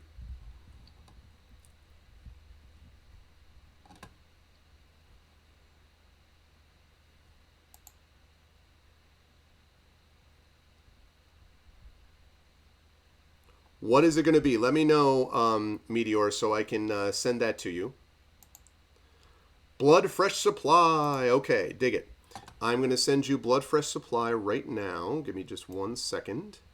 Again, this is all GOG.com games, so please, so thank you to the GOG.com people. I just sent you the link for that, so I just sent you the link for that. Okay, now, because we did this, we are going to get another raffle going because we just had a huge boost. Second raffle, if you wouldn't mind, Dizzy. Sorry to make you run 2 other raffles. Yeah, a little bit, Marinda, a little bit. Today, our second raffle is as follows. The winner of this is going to get one of the 3 following games, again from GOG.com. Parkan 2, that's choice number 1, Parkan 2. Choice number 2 will be Evil Bank Manager again. And choice number 3 is Heart of the Woods. So again, all GOG.com games. Choice 1 is Parkan 2. Choice 2 is Evil Bank Manager. And choice 3 is Heart of the Woods. You will get one of those 3 games if you win. And again, I'm going to do a third raffle after this, and I'll do a 4th one if we hit 9,000, which I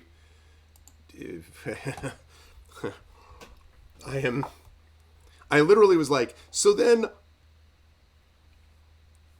Back Manager, Heart of the Woods, and Parkan 2, Parkan 2, and I actually don't know what it is. You just saw another raffle. Ballsteg, did you see what just happened, Ballsteg? I assume you saw that? Yes, that is correct, David.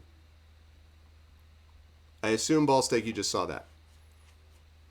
We're doing another raffle because, yeah, you saw it. For those of you who don't know, Ballsteg is actually the managing editor of Athos Arts, which is my publisher for the Icarus Jelena Kickstarter.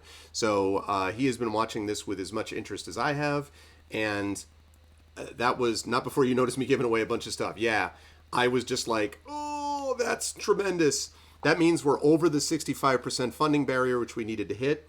And my goal was to try to get to 9,000 by the end of the day, and we're only 140 away from it. So that was huge. That really puts us in a really good space. So let's keep it up. Let's keep going. I'm very excited. Awesome. Yeah, go team. All right. Let's get back to the game as Dizzy is doing the second raffle. Thank you again, Dizzy, for doing that. I hope so too, Aridin. I hope so too, man. I'm, again, the people that told me said that they thought we had a good shot based upon trends, but we still don't know. We have to get to 13.5. This is only, and we've only got 3 days and about 3 days and four and a half, little under 5 hours. 3 days and a little under 5 hours to go to get to it. So it's still a good amount of money, but getting this push will help. We haven't even sent out the 48-hour thing yet, so that really has got to help. And that's no problem, Mr. Aridin. Listen, you know what you can do, Aridin? Even if you can pledge even a little bit, that's totally fine. Even if you can't pledge anything at all, just spreading the word about it on Twitter and elsewhere is a big help to me. Seriously, like just spreading the word, leaving comments on the Kickstarter. If you did pledge already and you can't up the pledge, just leaving comments being like, hey, this is going great. Let's keep it up. Spreading the word, telling other people, that stuff is also really helpful. So. But never feel guilty about any of that, man. Believe me, I know quite well the drill on how all that goes. So I appreciate you even thinking about it. Okay, meanwhile, back here, we put ourselves in a much better financial position. How are we doing on this? I've got 2,443, man. Ring of Luck, +1 luck bonus on all saving throws. Ring of Plentiful Hunts, +1 bonus on damage rolls with bows. Oh, it's expensive though. I would love these rings of protection because this would really help with people like Tristan and Octavia that don't wear armor. Ring of the Beast King. Oh, that's cool. Belt of Incredible Dexterity. Cord of Stubborn Fury.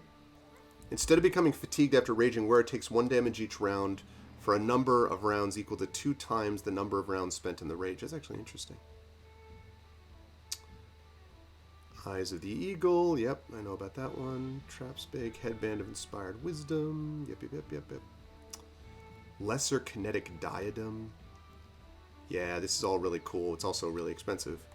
But that's okay. I mean, we just got a bunch of money from giving stuff to what's-his-face in the hallway, so... Very tempted to give that away, but I won't. Okay, so we're good with this dude.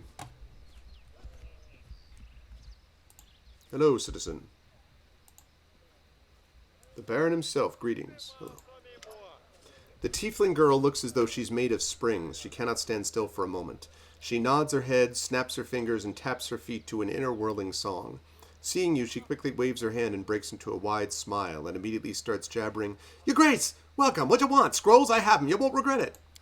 My suppliers will bring more scrolls for sale if you manage to attract more mages to your lands. More mages, more demand, and more goodies for you. So go build them libraries and we'll both profit from it.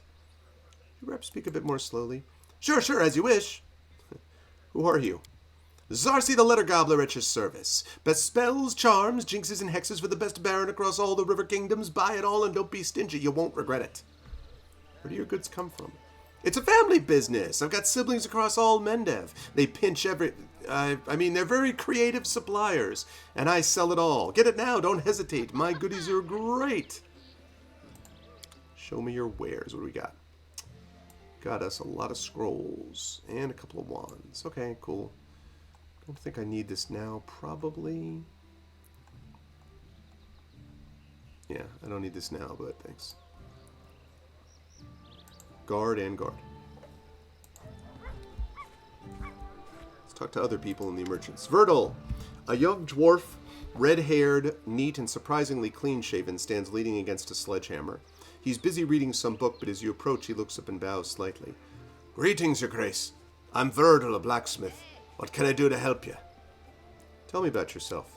What is there to tell, Your Grace? I'm a blacksmith. My father was a blacksmith. My grandfather was a blacksmith, and his grandfather too. Besides, every one of them were remarkably fertile, so I have plenty of cousins, second cousins, third cousins, and all of them are blacksmiths too. Pretty much all the weapons in Mivon were forged by someone from our family. That's why I moved away from the old home grounds. My skills are more useful here, that's for sure.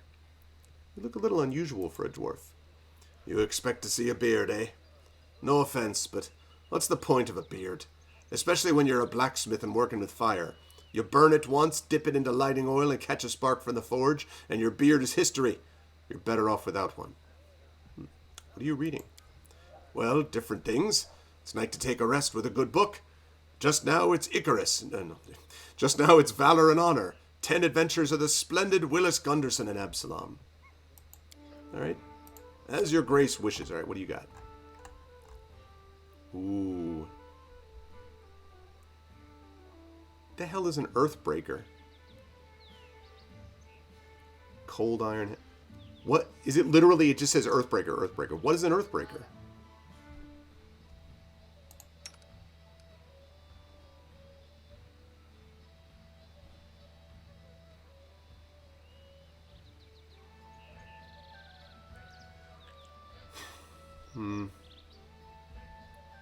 It just breaks Earth? That's all it does? Yeah, it looks like a freaking enormous hammer. Which, okay. Oh, mithril full plate. Oh, man. So good. Look at that lower, wow. Look at how it reduces the armor check penalty. Man. That's nice. That's nice. Okay, what the hell is a tongi? A tongi is a tongi? That's super helpful, thank you.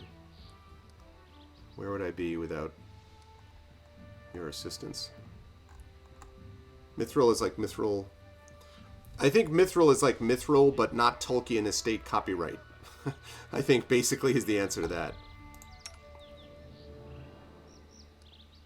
Can any of you use this masterwork tongi?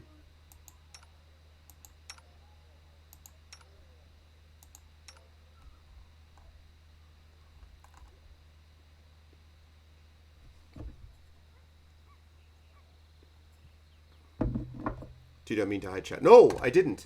Thank you, Lightkey, for reminding me. I moved it so that I could show the number of what the Kickstarter just hit. Thank you, Lightkey.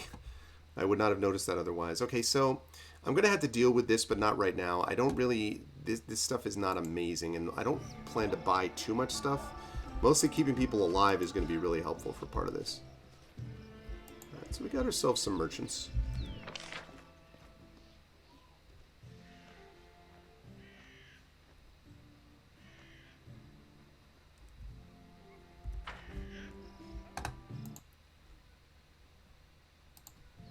Oh, nice. Okay.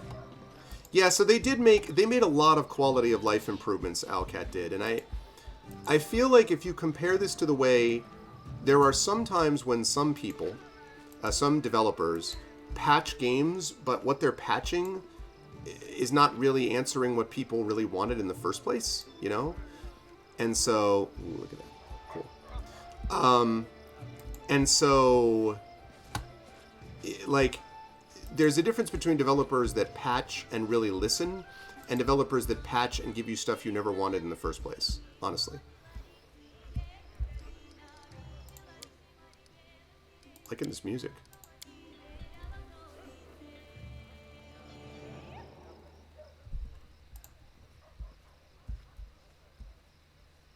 I'm there. I'm there. Why can't I see where I'm going? Oh.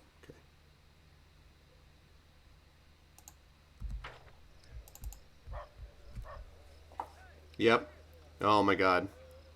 I told you, right, Dizzy, that I've mentioned before that my father was the first one to introduce me to Bulgarian choirs because he actually did a Fulbright scholarship in Bulgaria.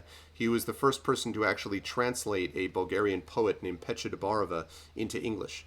And I've always thought it would be cool to visit Bulgaria someday and kind of follow, sort of trace his footsteps a little bit. You know, yeah. It's actually weird to think about this, but my dad passed away 20 years ago. 20 years ago in November, so it's very strange to imagine that much time has gone by. Are you calling me?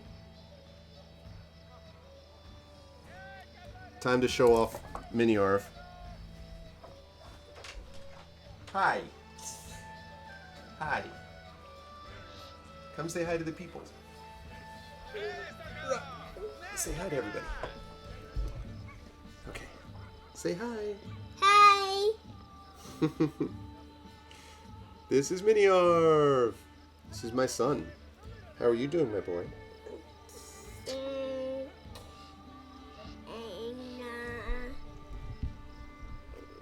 Mommy.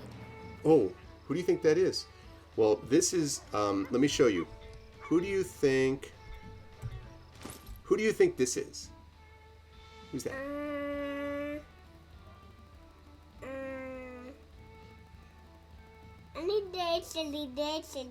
This. Yeah, this guy is like this. He's looking at both monitors. This guy is like this. And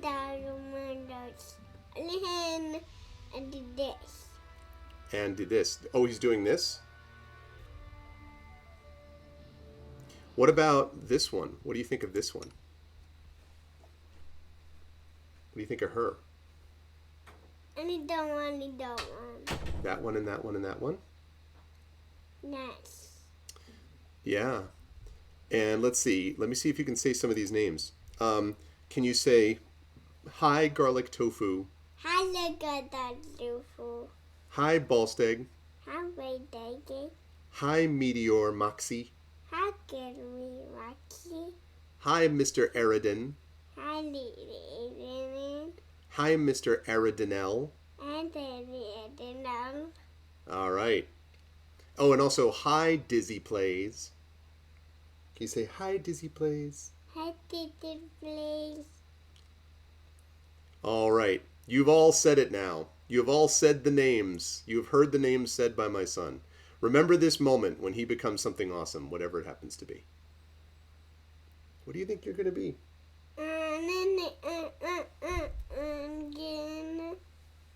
Oh, do you want me to move this again?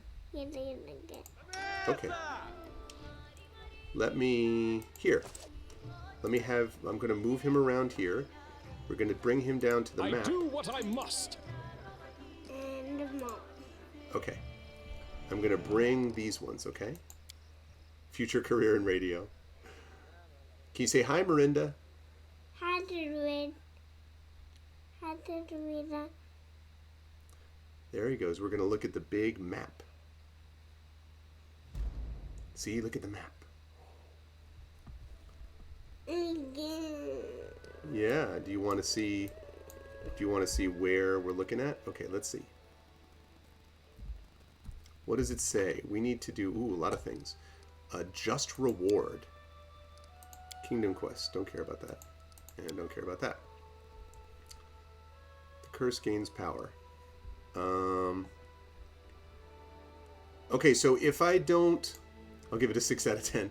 So if I don't do the curse, is that going to hurt me? If I don't do the curse?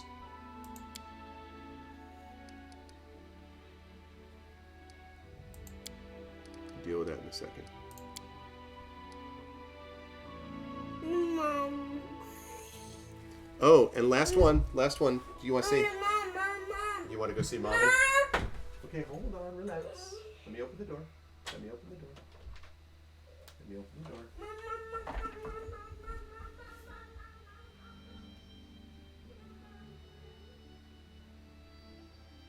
Okay, hold on 1 second, chat.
Okay, sorry about that, chat.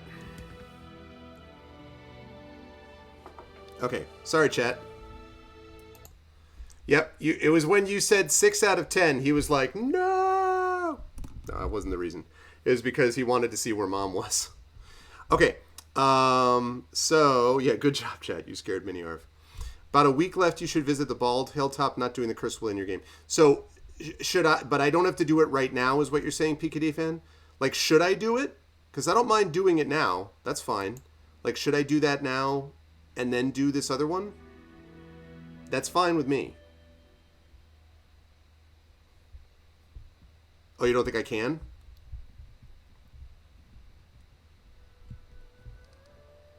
All right, well, let's see.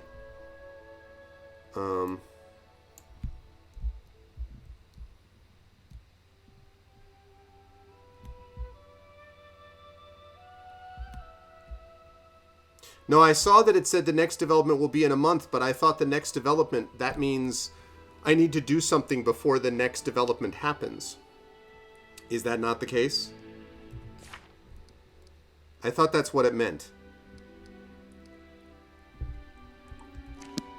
It's right next to the capital. Oh, yeah, you're right. Okay. No, I'll visit it later then. So, as long as I know what's going on. Okay. Her verdant chambers.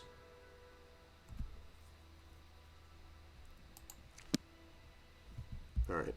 I don't trust anything of what's going on with this nymph, but...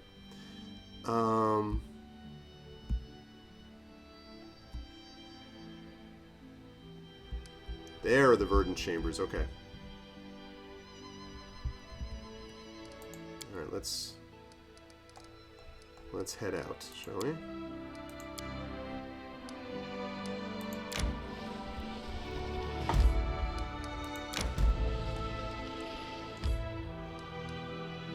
Nope. Ford across the Skunk River.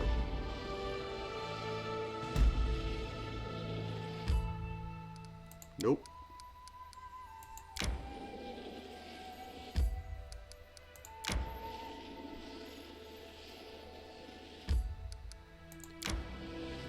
I need to catch my breath. A ruined watchtower. Now, I have one other question, chat, because this is a whole different dynamic for me with this game.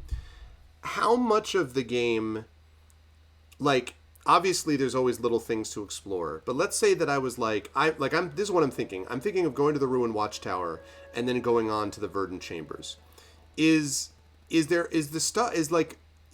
One of the things that happened before I got my kingdom when I was playing this game a few hours ago is that I went to an area, completely cleared it out, but I hadn't triggered what I needed to kind of go forward, which was frankly a little irritating. So, is this the kind of thing that I should wait to go there until I get a quest for the ruined watchtower? Or is it fine to explore it because you'll often find cool quest-related stuff? Like, I guess I'm wondering about the level of exploration. You know, I don't want to just clear out a map just to clear it out. But if I think, you know, I might find cool stuff there, then I might stop at a place like the ruined watchtower and check it out. So what do you think? Every game is different about this, so...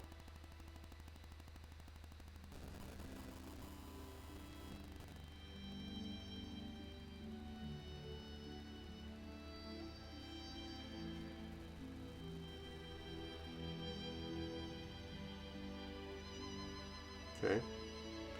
Give me 1 second here.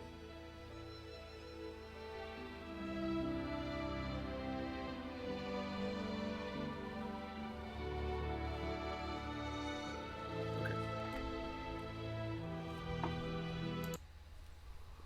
Same thing, the watchtower. So there's stuff, in other words, there is stuff that it will send me to. Oh. Most of the places on the map you won't be sent to by a quest. You're meant to go out exploring on your own initiative. Okay. That sounds like that's contradicting advice, unless I'm misunderstanding. Oh, except for that one? Okay. So I'll skip that one, but other ones. Well, it's not breaking anything. It's just... moment of respite? I don't know.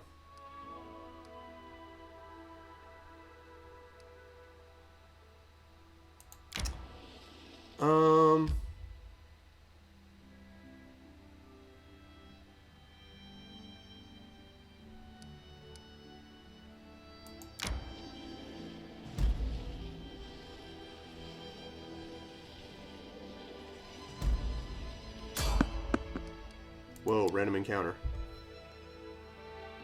Okay, I was just curious. I shall end this suffering. Whoa! Whoa! What the hell? Ferocious troll hounds, hey! Repent! We should gather our strength.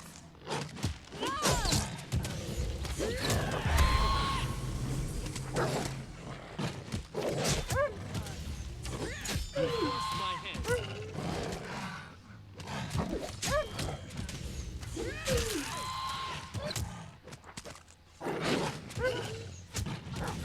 Okay.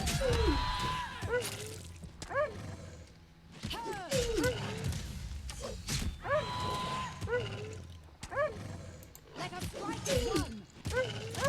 Look at me, Gorum! Oh, wait, I gotta burn these. Okay. Trollhound. I got it. I understand. I'm like, what is going on? Okay, hold on.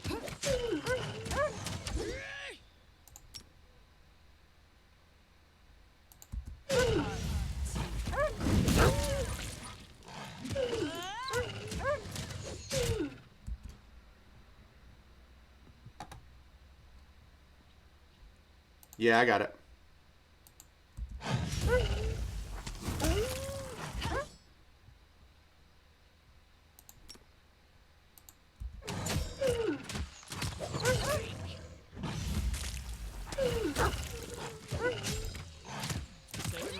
Be generous to them, for I am not.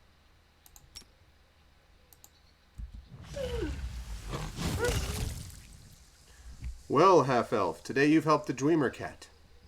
The Dreamer Cat does not forget those who help her. We shall meet again, perhaps. Who knows?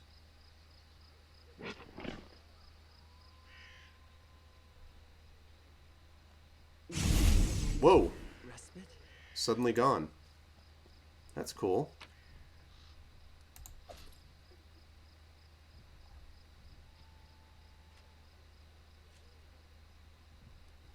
Too heavy. Okay. Cool. Yeah, suddenly gone. Interesting. Very interesting. Alright, everybody is feeling... Okay, I need to double check as to why Octavia is moving like that. She's got light load, so what's the problem? Wow, why? Oh, because she's exhausted. That's fine. We'll take care of that right now. Let's do it.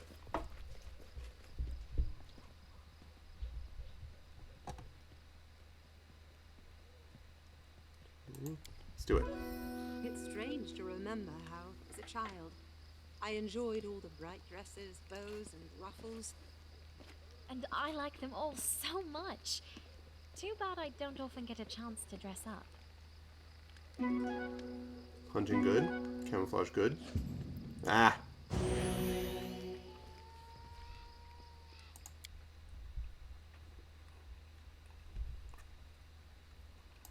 I did almost everything by instinct, missing some quests.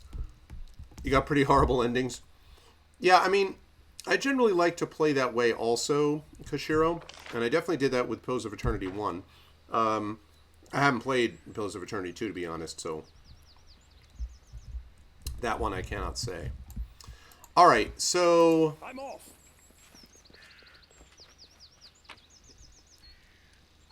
No, I don't care about that. Okay. So this is going to be interesting. I have to think a little bit about...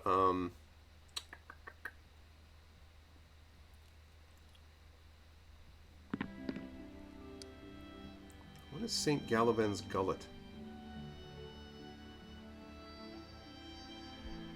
Okay. Well, since I'm already down this way, I'm going to go to the Verdant Chamber first, and then we'll worry about St. Galvan's Gullet later.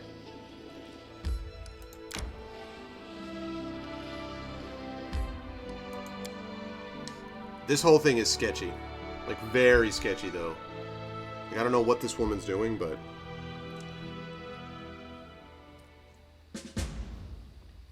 There's no one in the nymph's chambers. Maybe she'll show if the Baron comes alone, as she asked. It's confusing when different games have different morality systems. For example, if someone asks for help and you have to be paid, that's considered neutral in Witcher, but it's considered evil in Planescape Torment. Right.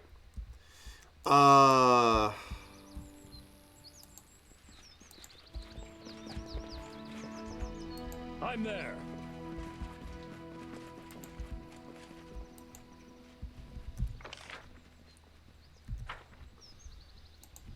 Wait, so I have to leave...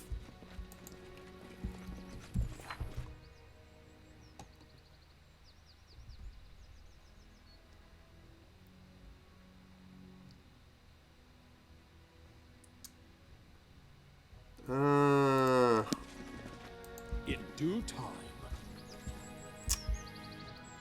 Man, really? I wish I could just leave them outside of camp. Like, why do I have to travel the entire way myself? You know?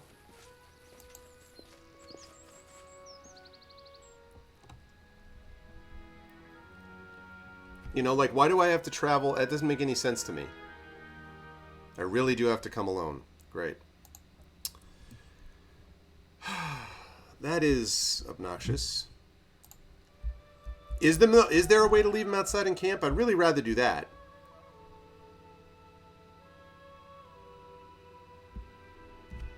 You must gather your party for what you're worth. You must travel the entire way yourself. You must tell your entire party to get bent. Okay.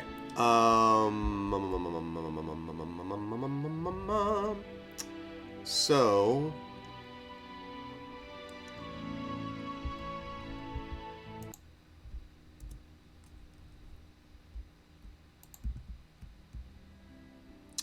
Thinking about what? Oh. Can I send them back to the capital? Oh, alright.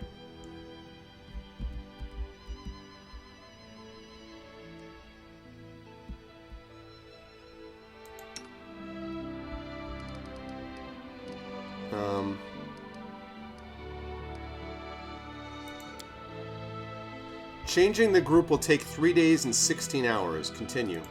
Let's save it first. Okay. And as a reminder, folks, we have a raffle going, a second raffle. We're going to do a third raffle after this.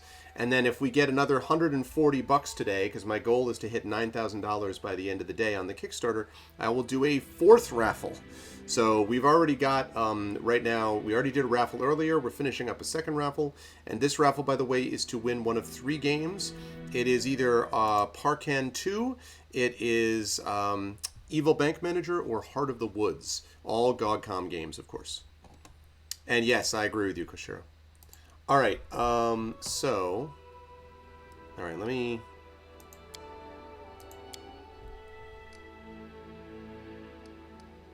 I wonder if I can get them back, too.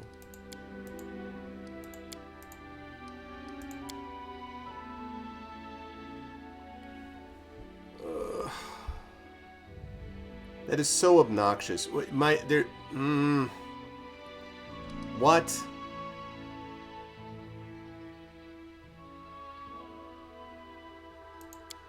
I hate the way they do inventory in this game.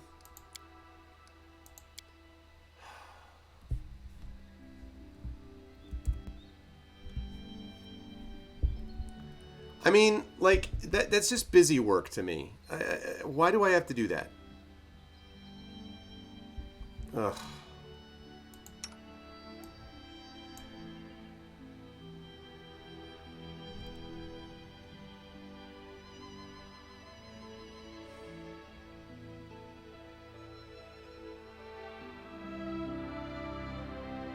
So, I mean, is there an easy way to do this?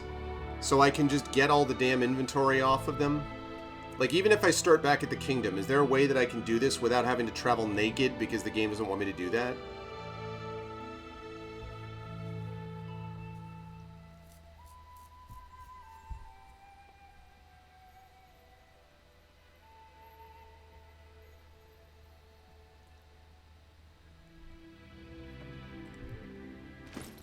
Because, like,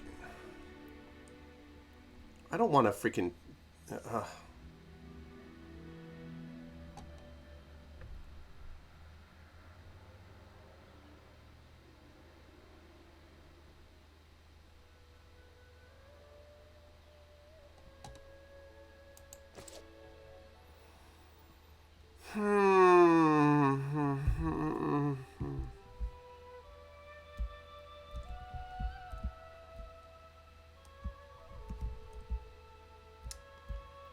Alright, I'll get back to the kingdom. See, I don't want to give up the fact that I just met the Dwemer cat. I don't want to give that up, so...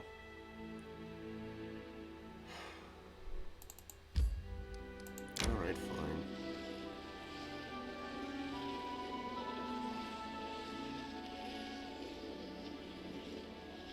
I need to catch my breath.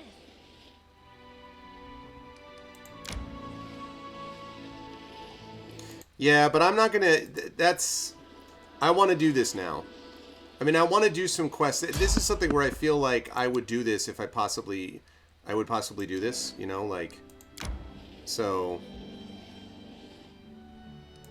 No, I would not like to begin roasting.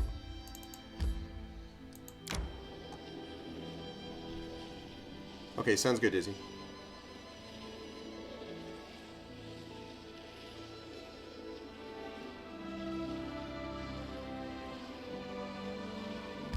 Here we go.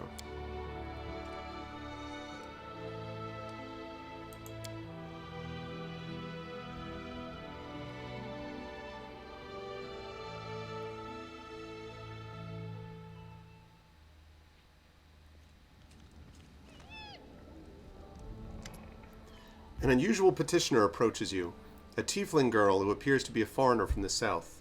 She makes a courtly bow, but her face betrays a coy smile. Greetings to the ruler of these lands. My name is Kayesi.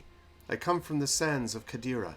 A special wind, the wind of opportunity and hidden treasure, has brought me to these lands. And without all the polite words, here's what I want to say. I know the location of an ancient treasury, and I'm asking for the Baron's help to reach it and share in the loot. What kind of treasury is it? The remains of an ancient Taldan settlement destroyed long ago by the forces of nature. My friends came across an ancient chronicle that referred to this settlement and managed to locate the ruins, but they couldn't get inside, being too afraid. These lands are dangerous. Why don't you just go there yourself? My friends who visited the place said that it's filled with monsters and wild animals. I shouldn't like going there all alone. Besides, it would be wrong not to tell the ruler of a treasure found in his lands. Truth be told, I'm only interested in one thing, an artifact called the Disk of the Eclipse, which is supposed to be in this treasury, if my informants are not mistaken. I claim no rights to the rest of the loot, but who knows? Perhaps the Baron will have an overwhelming desire to reward their helpful assistant? In that case, I will take leave and prepare for the expedition. I've already rented a house in your wonderful city. The Baron is welcome to visit me anytime when you're ready to discuss our plans. Okay, achievement unlocked. Successfully solve 100 problem kingdom events. I assume that's because of the power of Auto Kingdom. Alright. So let me rest, which I needed to do.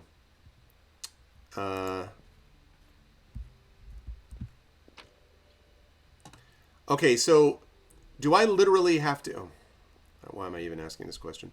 I literally have to put everything in the stash?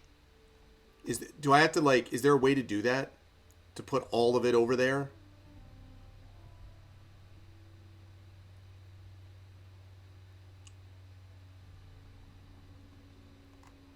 Does anyone know?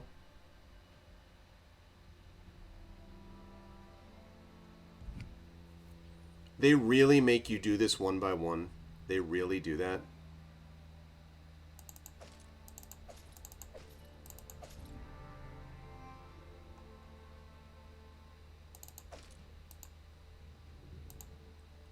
Let's get rid of these books.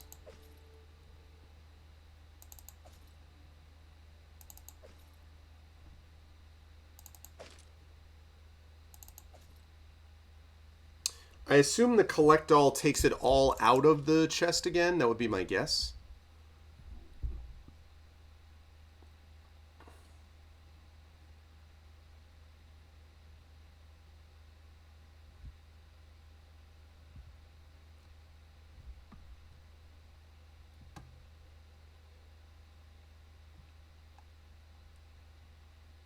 You weren't carrying that much stuff. I mean...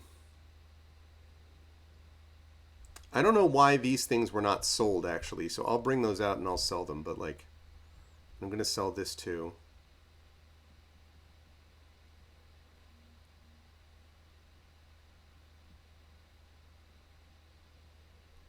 Yeah, I got to sell more of this stuff anyway. But...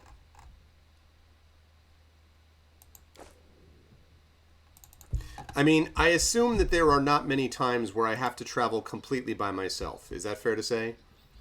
Like, that's not usual. That doesn't usually happen. See, I find that kind of sort of a busy work irritant. Like, it's really not necessary.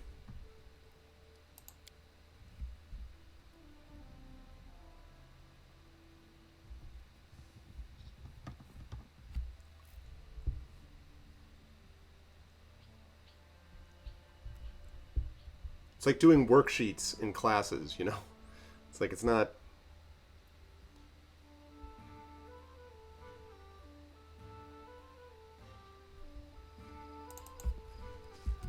Oh, did you, Fire Snake? Well, I think I'm only in chapter... What am I in? Chapter 2?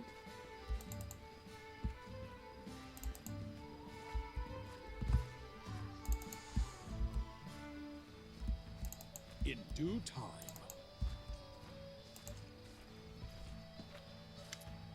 What's up, Aaron? Okay. This is chapter 2? Okay, cool, cool. So, how many chapters are there?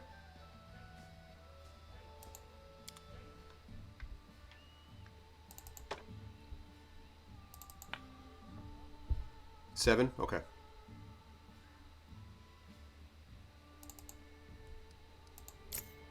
Okay, I'm going to save the old stuff, but...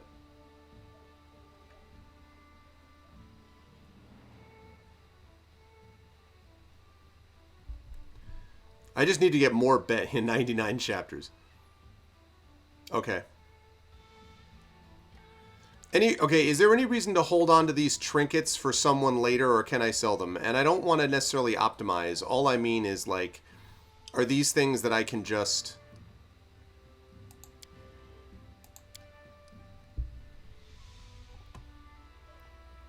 Like, are these things that I can just basically get rid of?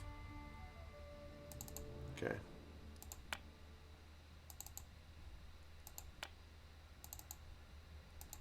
I mean, it's better than the Bard's Tale 4 inventory. Whoops, wait a second. I sold them all, okay.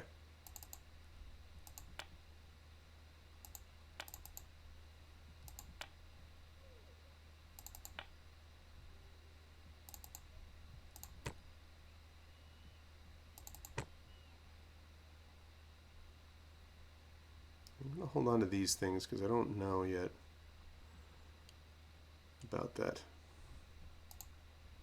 Yeah, I got a sense of it. And I sold him a bunch of stuff already, actually.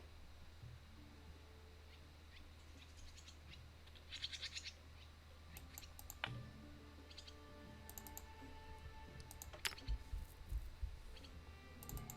course, none of this is doing that much as far as weight is concerned, because this is what's using up a lot. I need to drop this down to 10. I don't like to... See, the thought was 3 days. That's why we did the 18. But...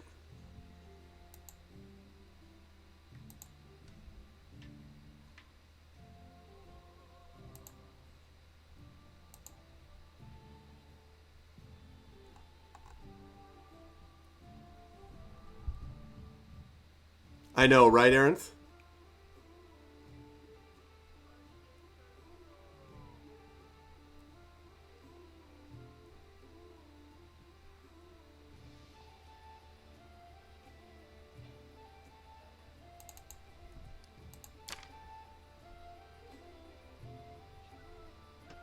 £1. Lone Wolf Hype, yeah. That might be one of the systems you might see on our Streamathon. What's up, Palin? How you doing, man? Right. Yeah, no, I know. I just ran into trouble, though, PKD fan, the last time. But I may actually I may drop this to just 12 instead of 18. Maybe I'll do that.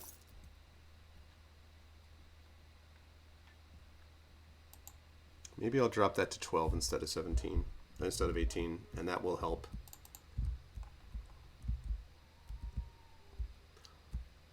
Hey, what's up, Kilgore? Yes, I am still on the road until Thursday. I'm flying back home on Thursday, and then I have my big streamathon to wrap up the Kickstarter on Friday. So, yeah, so I still am. This has been a great stream today. Had a lot of fun with this game, plus the Kickstarter's made some big progress, so... that's cool. We're over 65% funded now. We just hit, and we're only $140 away from 9K. And I'm in the middle of finishing up our second raffle, and we're going to have one more raffle after this because we hit all these milestones of GOG Com games, of course. So, all right, let me go here. Yeah, it's actually, it's not in this one because this is not the same channel, but, Palin, Now is the time to get on board because we have made some serious progress. So definitely jump on board if you are interested, because, or at least let people know. Whoops, I didn't mean to do that. No, no, no. Is it... No.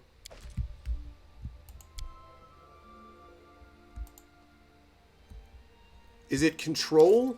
What is it that splits it? Damn it. What splits it? Does anyone know?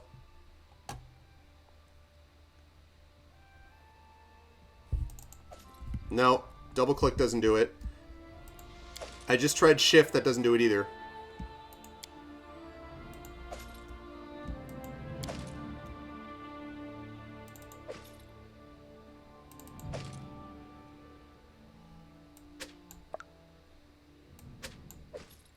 Okay, I have to drag and click. Okay. No, I just dragged and clicked. Okay, well, you know what? Since it's just going to be a one-time thing, I'm only going to do it... I'm only going to do 6. And actually, he won't even need that many, will he? Because it's just one guy, so...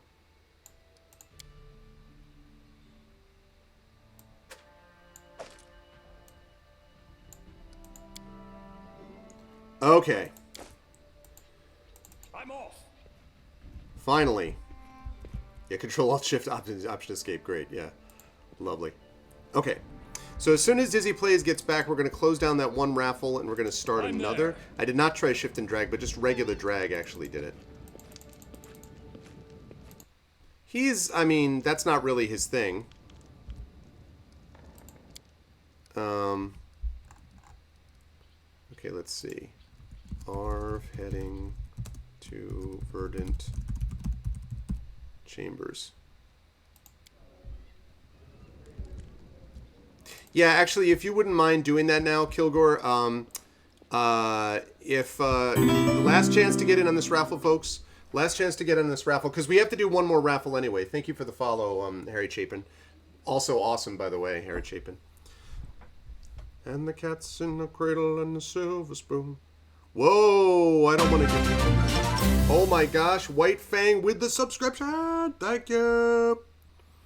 Okay, I just saw that we tried to give away our entire set of Cure Light Wounds potions. That's not going to happen. Thank you, White Song. Welcome to the group. Welcome to the DRM Free crew. Yes, we were just about to close the raffle because... That's not what I meant to do. Because we're going to do one more and then I got to get going. So, here we go. There is a raffle. Last chance. It is for either it is for Parkan 2, Evil Bank Manager, Heart of the Woods. Parkan 2, Evil Bank Manager, Heart of the Woods. And if you don't get into this one, there'll be one more raffle that we conduct.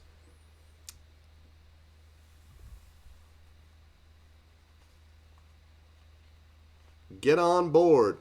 Get up, get on up, get on the scene. Like a GOG machine. Dun-dun, dun-dun, dun. Oh, well, you'll get in the next time, White Fang. You can get in the raffle the next time. The winner is... Torvu! Congratulations, Torvu. Congratulations. Let me quickly get over to GOG.com. Congratulations, Torvu. Wait, that's you? Is that you? What? Is that seriously you or not? Oh, you misread. Okay. Torvu, are you... What say you, Torvu? Please speak up in chat so we can get you your game.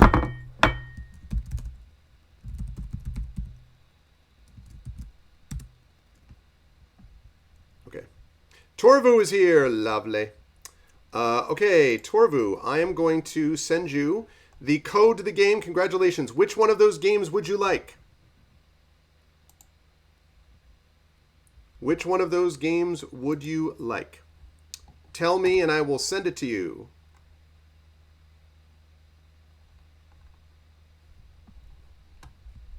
Heart of the Woods. Okay, sounds like a plan. Give me 1 second. And it has been sent. Okay, Heart of the Woods has been sent. Congratulations, Torvu. Okay, last final raffle of the day, folks. Final raffle of the day. This is to win one of the following... We might as well just throw all the games up there. This is to win one of the following games. Parkan 2, Blood Fresh Supply, Sigma Theory, Evil Bank Manager, or Heart of the Woods. So all GOG.com games. Parkan 2, Blood Fresh Supply, Sigma Theory, Evil Bank Manager, or Heart of the Woods. Those are the games you can win.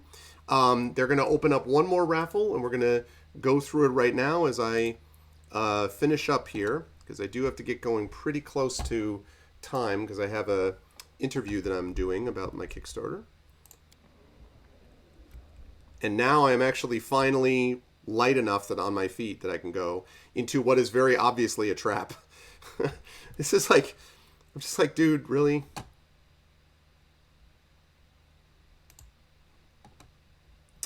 The other games are... Oh, brilliantly, apparently I decided I would close up... What did I just do? Apparently I closed up the to-do list because I is smart, apparently. Okay, I really hope that I didn't... Okay, good, I did save it. Good, so the games are Parkan 2. Oh my gosh, Raiders. 2 Raiders! Thank you, New Metal. The games are Parkan 2, Blood Fresh Supply, Sigma Theory, Evil Bank Manager, or Heart of the Woods. And this again is the raffle being done because my Kickstarter hit a bunch of milestones today, and there's another milestone, another raffle that I could probably conduct. I don't know if we're going to have time at this point though, with another $140 because we're almost to 9K. So we are definitely making serious inroads today, so that's great. Yeah, thank you, Miranda. That was, we got a couple of big pledges today, which really helped because that hits off all these algorithms and puts us in very good condition now. Again, now we're not there yet though. We still got a long ways to go, but at least we've got a fighting shot. Okay, so now that we got that going on, let's see. Can I get to the Verdant Chambers with me by myself? Me, myself, and I.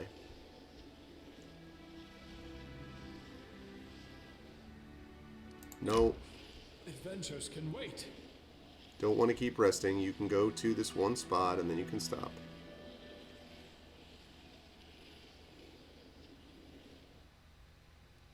Mm-hmm. Oh, very nice, New Metal. Good. Goodbye.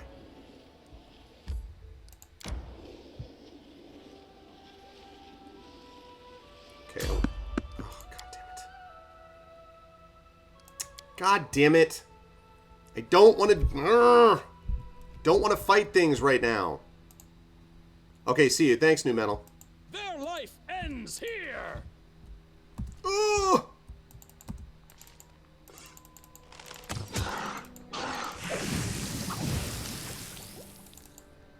Are you joking me? This will hurt. Great. Awesome. That's cool. Yeah, I'm gonna defeat 2 poisonous hydras by myself, sure. I'm sure that's gonna happen. Oh my god. I really like this game, but the inventory system is stupid. I mean, that's just the bottom line. The inventory system's dumb.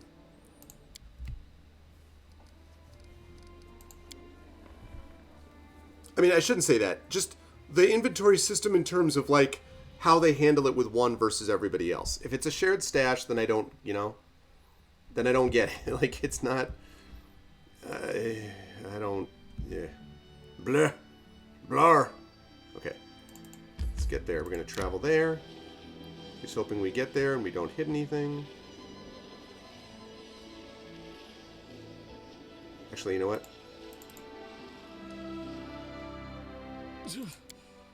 Adventures can wait. Okay, let me save it. Just want to get to where I'm going. Yeah, I guess. Can you? I don't know. I don't want to, like, I don't want to cheat, but I'm just like, ugh.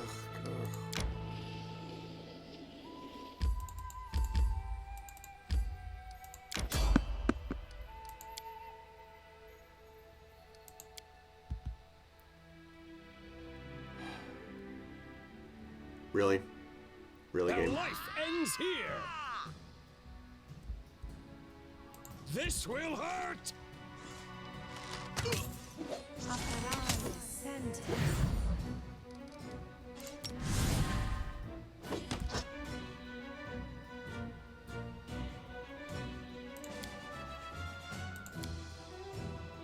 You should have run.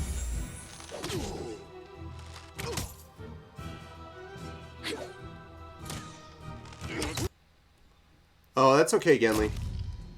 I appreciate that regardless. Actually, I thought I just saw something pop up here, and I don't know what. 8940. Wow, 60 shy of 9,000 we just hit, people. That's awesome. 60 shy. Very, very close. This has been so close to 9K. Okay, good. Get me out of here. I'm getting to that place. I gotta close up. I gotta finish. I gotta close up shop.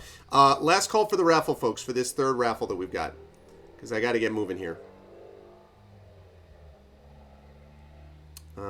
Last call for the raffle. Adventures can wait.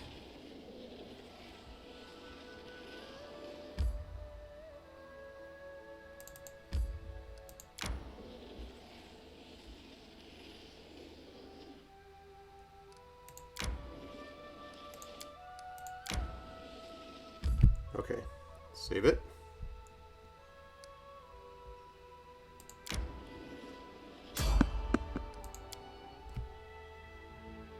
Ugh, no, I'm not going to. I'm going to quick load because I do not want to get into a battle right now. I'm just trying to get to the trying to get to where I'm going with me and my lonesome. It doesn't even make any sense. Why couldn't I just leave them outside at like an area? Like, you wait out here in the forest and I'm going to go see her. Like, hello?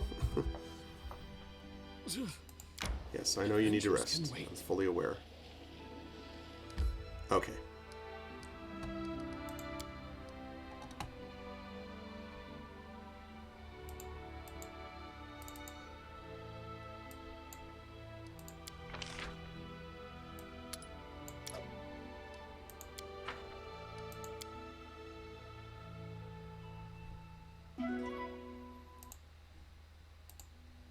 Is it? Yeah. Okay. So he rested. Okay. Awesome. So let's get up there. Carve continuing. Good. That is what I will need. Exit to desktop.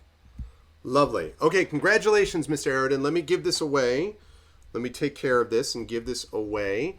Mr. Aridin, what are you going to like? What would you like, sir?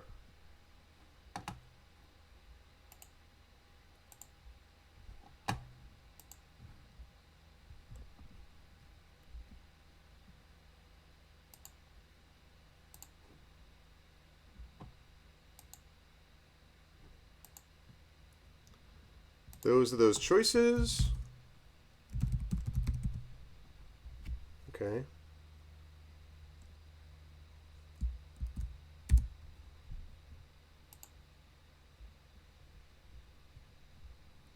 Why am I seeing ads on there? Oh, what? The heck is this? Man. I've been subscribed for a lot longer than that. This Twitch Prime thing, man. Crazy. Anyway, there's my resub. Okay. So, Mr. Aridin, what are you gonna... I need you to respond, Mr. Aridin.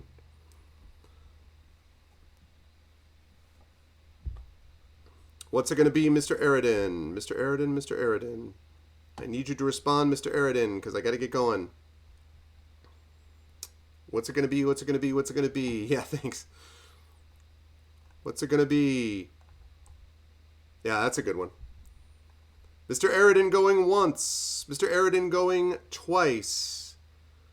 Mr. Eridan going, do not get into a raffle and then leave. This is what happens. Okay, re-roll, please, Dizzy. Or Kill or somebody. Kilgore or somebody. Please re-roll.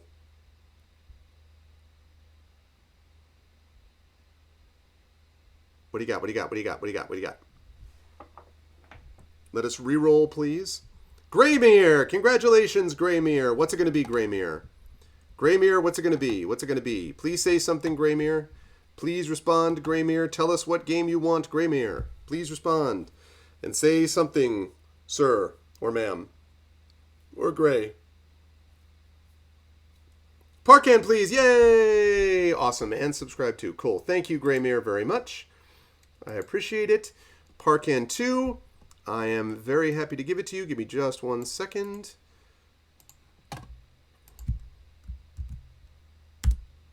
And there it is. I have sent it to you. Again, thank you to GOGCOM for giving us this. This was originally for ARVCon, and these were left over, and they said that it was fine for me to give them away as I wish, and so giving them away on GOG seems reasonable. Okay, folks, that is going to do it for me for today. I've got an interview that I've got to go do about my Kickstarter, and I want to thank everybody because you guys, obviously, either you did it yourselves or you brought me good luck because we made some incredible inroads today. We're closing in now on 9,000, which is exactly what I hoped was what we were going to get to really give us a shot at funding, and we still have a shot at funding, so I am very grateful for that. So thank you so much. And this was fun. I actually really was having a good time playing with you all. Next week, we've got D&D with GOG Storm King's Thunder, and then the week after that, we'll be back to Pathfinder Kingmaker. Also, please, one last time, spread the word about these things. Please spread the word about this and about this, the Icarus and Jelinek. Please spread the word about that. Kickstarter, athisarts.com/Kickstarter is the place where you can check that out. Really cool story that I put a lot of work into. Incredible art by a Brazilian artist, Achille Fabio. KL Satobo, who's a regular here on GOG and on my own channel. Chris Suda did the lettering and layout. Keith DeCandido, who is a grandmaster of tie-in fiction and has done all of this amazing writing from from Stargate to Farscape to Star Wars to Star Trek and everything else.